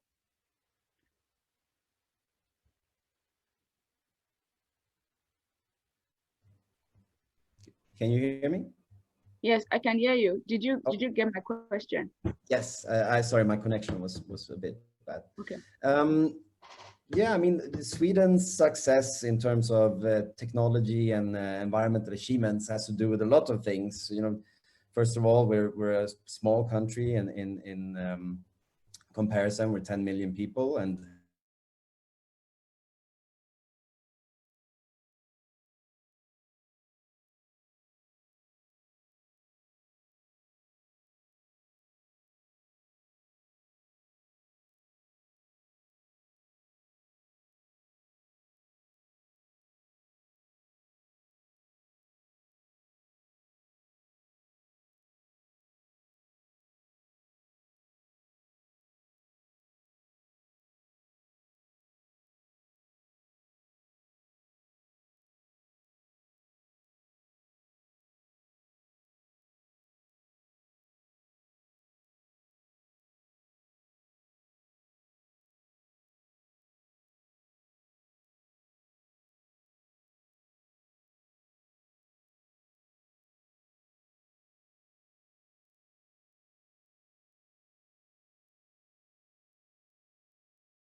And the idea is that in all of this, it's an art competition, and they're going to actually be rewarding them for the best art pieces. But beyond that, they're going to learn about waste separation. They're going to also tell stories about biodiversity, but it is demystified so they understand why butterflies are important. Interestingly, I totally agree with you that when you get them to be part of the conversation, they will own the cause. And when they own the cause, then it's a win-win for everybody. I mean, all right. Yeah. Sorry, Axel. I just want to quickly ask Mr. Henry this question. So someone is asking, I will just navigate it to how are you passing this message to the local people, people who are in marginalized communities? Because nothing that you have made so much emphasis to advanced cities, universities, and what have you. So how are you, engaging the lower masses? Yeah. So one of the things that so it's an ongoing conversation that we're having with the Lagos State government is Loma are responsible for waste collection. And some of the data, and thankfully, Dr. Araba mentioned that government is sitting on a lot of data. In our exchanges with them, we realized that Alimosho, which is the largest local government area, is also one of the most interestingly greatest, if you like, polluters of plastic. Mm-hmm. And so with a project that we're working on, which is to sort of build a digital bin, the world's one of the largest digital bins that collects plastic. The idea is to try and see where before COVID, we were looking at, what Axel described in terms of physical bins in strategic locations. Yeah. Mm-hmm. But now the conversation has moved again to your theme about using digital and technology, to where we're considering putting together a virtual bin that actually tracks the collection of plastic and records it, so that you feel like you're contributing to a plastic bank. And as you contribute to a plastic bank, you stand the chance to get rewarded. And this is literally work in progress. I'm not going to unpack all of it because we're still dotting the I's and crossing the T's. But this is one way that we think it will really reach the masses, because the idea is to partner with a few of the retail outlets in strategic locations where collection will be happening and collection will be measured. And that way, you're speaking to people in households, and they're doing it because they stand the chance to get rewarded. That is one of the things that we're working on at the moment. Yeah. Thank you so much, Mr. Henry. So I have this. We have just like a few minutes to wrap up. But then I have one question more for Mr. Henry. No, Mr. Debisi. That's Dr. Debisi. But before I take the Dr. Debisi, I was told that Mr. Aziz is on here. Mr. Aziz, can you hear me? Yes, please. Good afternoon. Afternoon. Yes, good afternoon. So I want to apologize for not coming up immediately. I came in late because I was in another presentation. All right, no problem. So beyond the time. All right, fantastic. So in 2 minutes, because we are wrapping up already. So in 2 minutes, can you tell us what you do and how you navigate through technology, to promote your business or your ideas and what have you? Okay. So just yeah, we are farmers. So I'm an agriculturist. So I run a company called Farm Connect. And in Farm Connect, we simply use controlled farming environment technologies, greenhouses, net houses for production of crops and animals. So that's basically what we do. So we have networks of greenhouses and net houses at different countries, different parts of the country. So we have a net house that we use for snail production. We have the one for production of vegetables, tomatoes and peppers and all those. And then that's basically what we do. Okay, so taking a look at the lessons we have learned from the COVID-19 pandemic so far, what would you say are some quick wins that the environment sector can achieve via technology as we push to return the planet to a better state within the next few years? Okay, one of the things we integrated in our farm project is actually the recycling of waste to generate energy, to generate manure. So we have poultry, and the poultry will drop some waste. We have greenhouses. The greenhouses are going to drop some waste. And all this waste normally would have been thrown away. And then we still plant on the open field. So this waste, harness them, gather them together, and then extract gases from them. This gas can run some generators. And the waste, the remnants can also be used for manure. So apart from that, even some of this waste can also be used, because now we introduce insect farming, so that some of this waste can be converted by insects also into protein that we can use to supplement as protein supplement for the plant. So these I see as a way of reducing waste, and because when you allow organic matter to just rot in, they generate a lot of these greenhouse gases. But keeping them in biogas digester and everything, you can control what goes to where, and you can make use of almost all the components of that waste. And this is a very critical aspect of our business that we want to. And it's a lot of. It's not just even important. Because of the environment alone, it also saves money. So it's win-win-win-win all around. So you can use the poultry droppings or something. You can use them to feed your insects if you have to do insects. You can simply just digest them, get the gases out, extract the gases, and then use the remaining to supplement the nutrients for your plants. All right. Thank you so much, Mr. Aziz. But before you go, I guess this question I want to ask Dr. Debisi, you can also give a contributing response to. So recently, I was engaged by Institute for Peace and Conflict Resolution for a research they recently carried out on climate and environmental effect, I think, for cities or some local governments in the borderlines, and we looked at how these herdsmen, the Fulani herdsmen, are clashing with farmers and what have you. So what would be your recommendation to government on how best these Fulani herdsmen and the farmers, they can resolve their clashes? Okay. Well, the first thing is, my recommendation might not be what you will like, but the thing is this: why are we still even herding?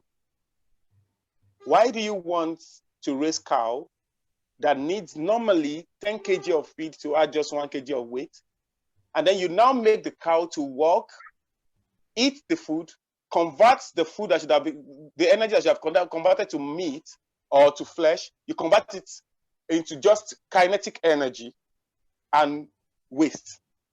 Why don't we adopt modern methodology and technologies even in agriculture? There are countries who still produce cows.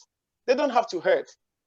I mean, if we can get, yes, we should expect people's culture and everything, but the question is, a lot of culture were walking naked, walking barefooted. They were trekking, they were riding on camels. Why are they using cars, airplane now? Why are they wearing clothes? Why are they using mobile phones?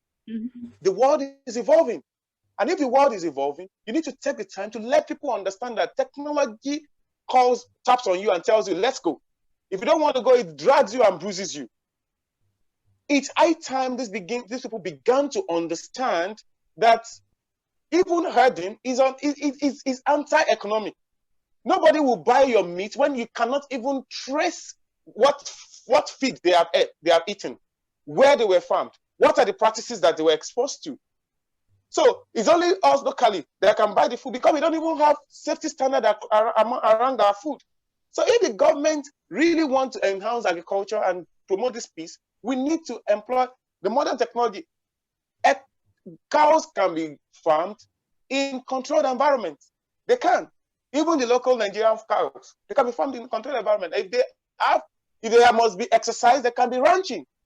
If by their genetics, they are cows that must move for them to survive, then ranching. There shouldn't be issue of clashing. There shouldn't be issue of clashing. I think it's gross negligence and disrespect for the toys and the stresses of the farmers. Now, what I do is to plant some plants around my farm that are not palatable to cows. But these herders can be so desperate, they can still cut it down and still open a way, put fire in the farm. They put fire into my cashew farm one time. Cows don't eat cashew. They still put fire in the cashew farm. So these are things that there has to be laws that protect even the farmers against the herders as well. And we have to create systems that enlighten them and that helps them to transition from what they have been used to for thousands of years to what the world wants now that is more productive to them. When they begin to realize the less stress as well as the more benefit, the benefit they are getting, they're exposed to, I think they will gradually begin to align with it. And once some people are beginning to go that way, others will start getting convinced. All right. Okay, so thank you so much, Mr. Aziz. So in 1 minute, Dr. Debisi, can you give a response to that question too? 1 minute.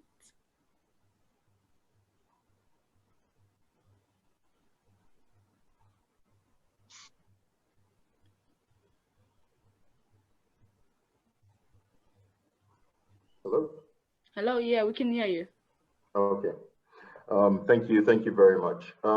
I want to complement what Aziz talked about with the farmer livestock herder crisis that we have in Nigeria. And it's not just Nigeria. If you think along the Sahel, you have similar challenges right along the Sahel, going further into West Africa. Now, I would say we talked about this at the Feed Nigeria Summit last year and the year before, where I had proposed that we meet people where they are. It begins with incentives. We've talked a lot about incentives. Let's understand people are being very rational in their decisions. Now, why do we have that nomadic movement of cattle from the north to the south and back to the north? They track rainfall. So if livestock need fodder, you find the move south in the dry season and further north during the rainfalls.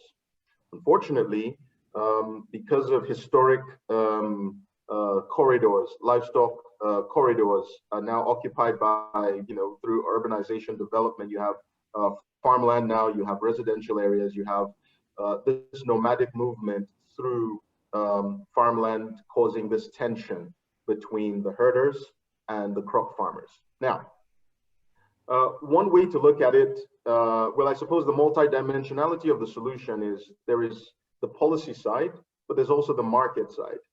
Understand, like I said earlier, there is a rational decision being made to come further down south when you don't have fodder in the north. And it's also rational to keep your livestock in the north. Why?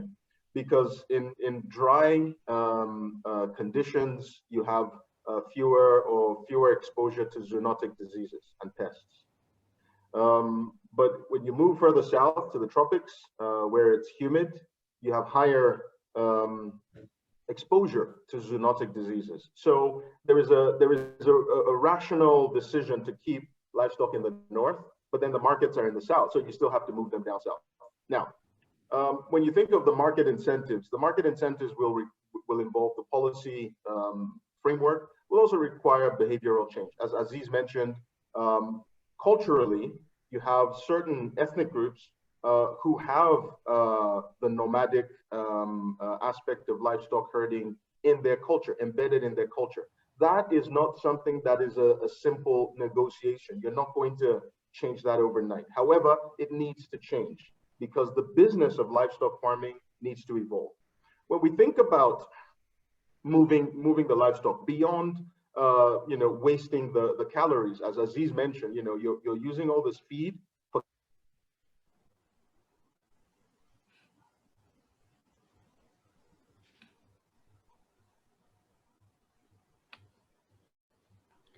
So I guess Dr. Debisi is having some network-ish.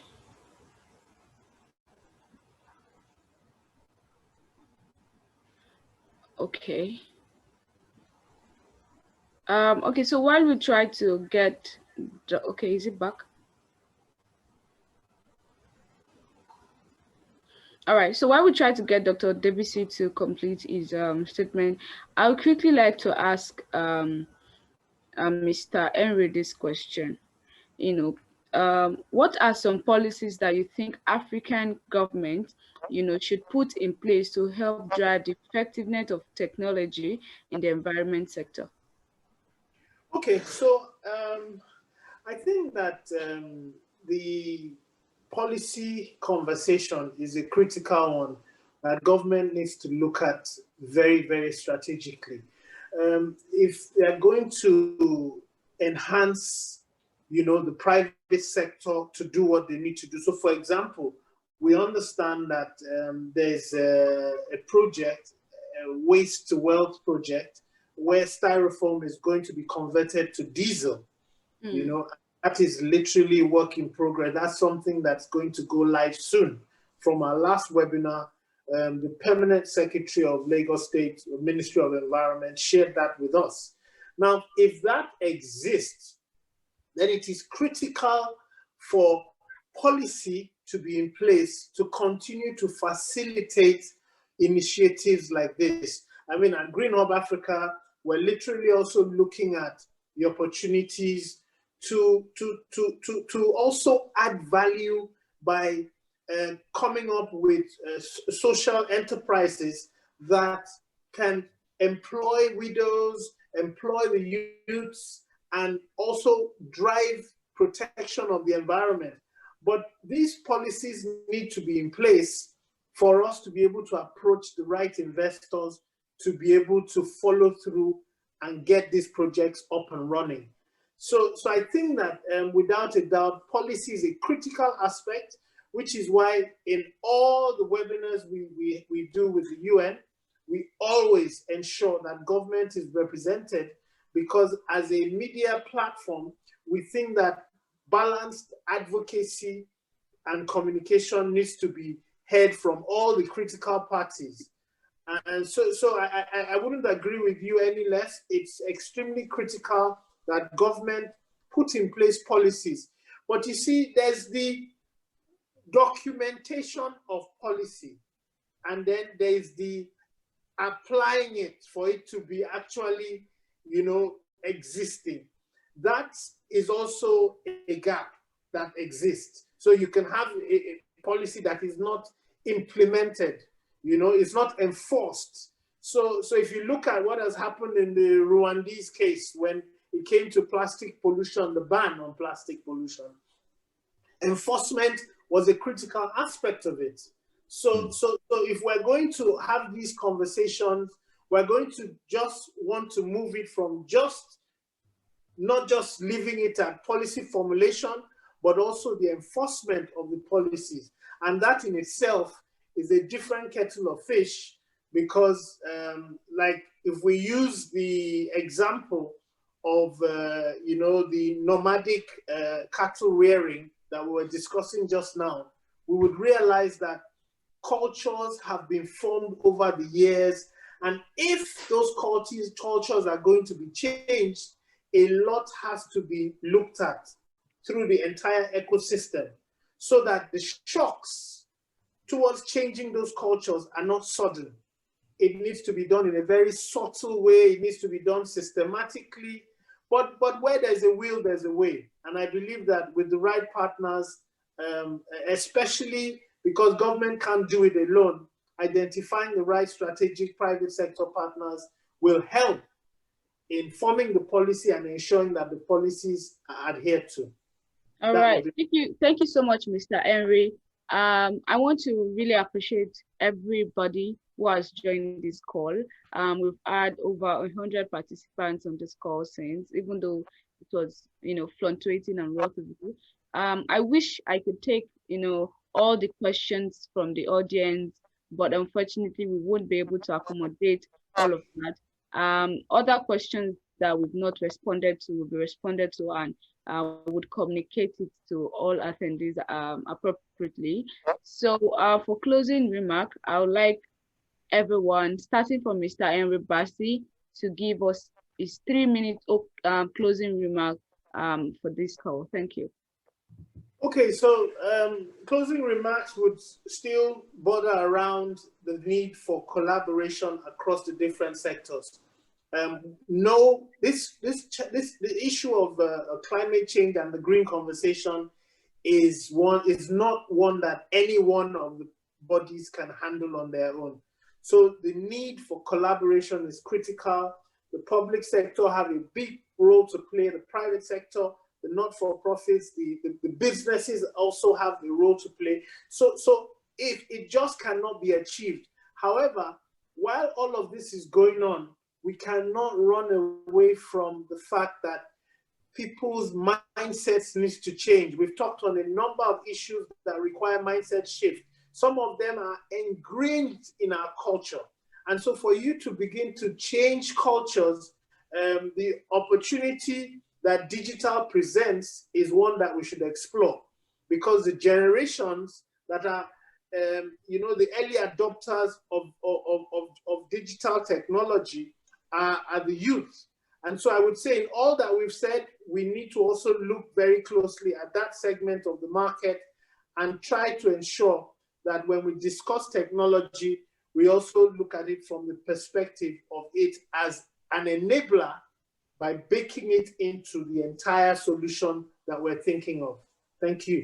Thank you so much, Mr. Henry, for your time. Everyone at ETF, myself, and all the participants appreciate your time. So, Mr. Axel, your closing remarks in 3 minutes. Thank you. Thank you.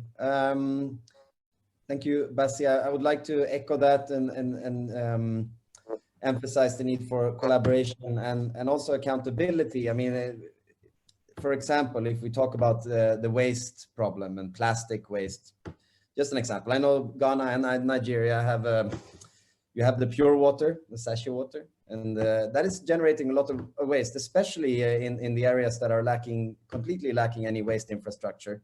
And so you could talk about technological shifts in terms of managing that waste, but we can never forget the huge amount of plastic that is just flooding Africa right now, the virgin plastic, and have that conversation. I like the analogy of, if you have a bathtub that is overflowing, do you start wiping the floor or do you first turn off the faucet? Because the reality is now that it's in case of for example, the sachet water, plastic are ending up everywhere, and the only waste pickers are mostly informal ones, and it's so that's also something that needs to be really in this collaboration, to bring in the informal sector and formalize it, and also think about ways to use the technology to, one, hold the producers more accountable, extended producer responsibility, which we're trying to, it's been hard in Europe to actually enforce, but we're trying to strengthen that when it, for example, comes to plastics. But then also use the technological innovations and shifts to think, how can we replace it with something better? How can we be more efficient? I mean, in terms of sachet, it helps to give a lot of people access to water, but is that access fair? Is it environmentally, where does the environmental burden end up? And do the people that in the end become completely dependent on sachet water, they end up paying more for per liter of water than the more wealthy population? So it's never forgetting the environmental justice and social justice aspect of implementing technology. That would be my closing remark. Thank you. Thank you so much, Axel, and thanks to the entire team of Sweden Embassy in Abuja for your constant support towards the environment. We sincerely appreciate that. So I'd like to take those for BC's closing remarks in 3 minutes. Thank you.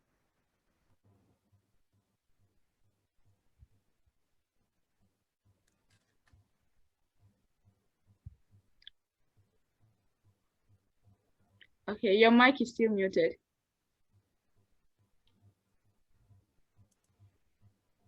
Yes. Oh, I didn't realize you called me busy. I thought there was someone else on the. Oh, sorry, Dr. Davis. That's fine. That's fine. Yeah. I've never been called busy. So okay. I mean, to wrap up, I don't think there's. Thank you again for the opportunity to engage with a really impressive lineup of speakers. Learning a lot beyond my field of environmental policy and strategy and agriculture. Hearing about smart cities and green buildings really educated for me personally. It was also good to interact with the wider audience. I think I responded to 1 or 2 questions online. Key takeaway for me, and if I was to just say any word for everybody else listening, is everyone can be actively involved in the process for greening the economy. In every single position that you occupy, there's opportunities for policy, changing policy, developing market, commercial market incentives, for advocacy, through elections, of course. When you get into your election cycle, one of the things you can be demanding from the political office holders is their vision for environmental sustainability. All the way from your local government to federal government, it's not just about, what the president's vision for resilience or greening or adaptation is. What's the vision of the local government chairman or chairperson, your local state assembly members? And of course, you can also demand companies that you purchase, because every decision when you make purchases, you're sending a signal, right? So as a consumer of goods, you can also make a demand on the private sector to be more environmentally conscious, environmentally focused, and invest in adaptation and mitigation strategies. And so as a consumer, you have power. As a member of the voting electorate, you have power. And as a consumer, you have power. So there's a lot to be said about understanding what the information is and using that information to make decisions. And I think, just as I've learned, I hope everybody else listening in on this conversation has learned a thing or two on how they can be more active in ensuring that we increase shared prosperity for everyone on this planet. Thank you. Thank you, Dr. Debisi, for that swift closing remark. And I guess this is like the first time on this call that you kept to time. So thanks for that. All right, so I'd like to take Mr. Aziz's closing remarks in 3 minutes. Thank you. Okay, thank you. I'm going to keep the time too, because almost everyone has said all I have to say. Talking about collaboration, sensitization, I think we should also include it in the educational system. I don't think anything changes without that, maybe a policy or a regulatory system or the knowledge being instilled in people. People need to absorb it, the way they absorb religion, the way they absorb politics, football, and music. They should absorb the awareness. I think it's very important. It's one of the things, like in what I'm doing in agriculture, like setting up a training system where people can come in and learn how agriculture works, how smart farming works, how agribusiness character affects your productivity in agriculture. I think it's very important that school, right from when the child is young, you let them understand that the importance of the environment that they are in. So if the policy can, if we begin to create a system that's our policy that's embed this in the educational system, even if this generation continues being recalcitrant, sorry, I don't want to be rude, being negligent about it, the next people growing up become more conscious, more aware of it, because they grow into a generation that is aware of the impact of every other step and decision, how it affects the environment. So that's one of the things I would like to talk about. I like Axel Algren. I think what he said earlier on when he was talking about water, I was just thinking about it when he mentioned it, that there was a time we had issues with water, and pure water came out as a solution to water. Now, but it was not a sustainable solution. The solution that made water to be more accessible to everyone, but now creates a major problem. And this problem is affecting almost everything. I was in the military, I was in the Navy, and then in that procedure, while I was in the Navy, I had problems with shipping. You come to Lagos water, your ship has problem because of plastics. So we need to also think we need to think systematically. We need to think future. We need to provide sustainable solutions, not just a quick fix. So these two things, with all what others have said, I think if we put all this together, we might be able to make tremendous progress. Thank you. All right, thank you so much, Mr. Aziz, for that. So on this note, I would like to invite Mr. Tunji Lamadeshino for his own closing remark. Mr. Tunji, are you here?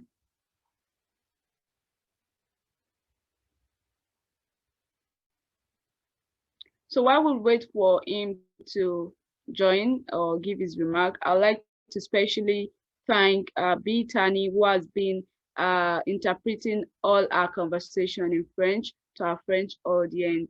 Thank you so much, Tani, for doing a great job. So Mr. Tunji Oyinkosola, we need Mr. Tunji on this call, please.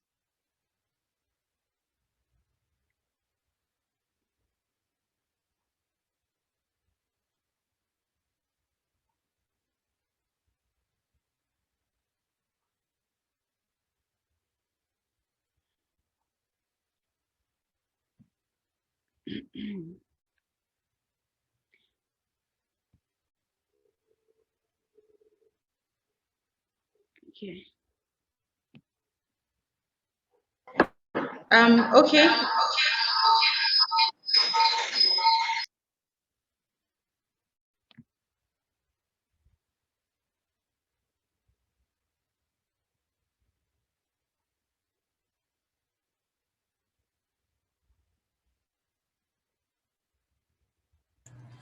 Everybody, please, can you hear me?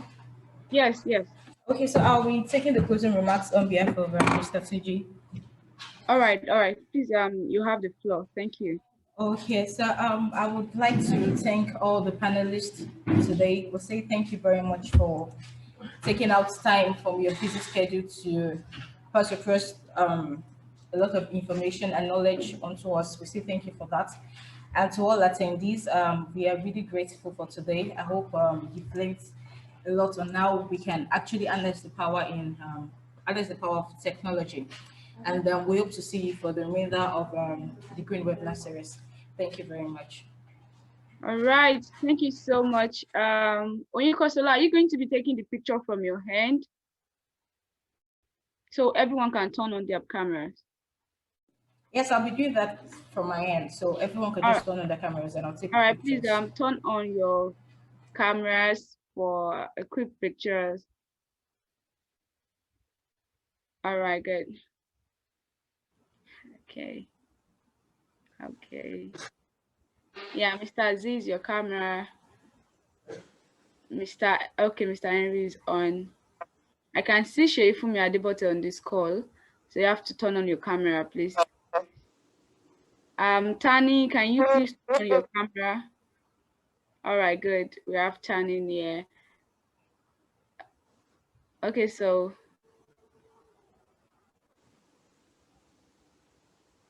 Sheifumi, we can't see your face though. All right, good. So Oyinkosola, you have the floor.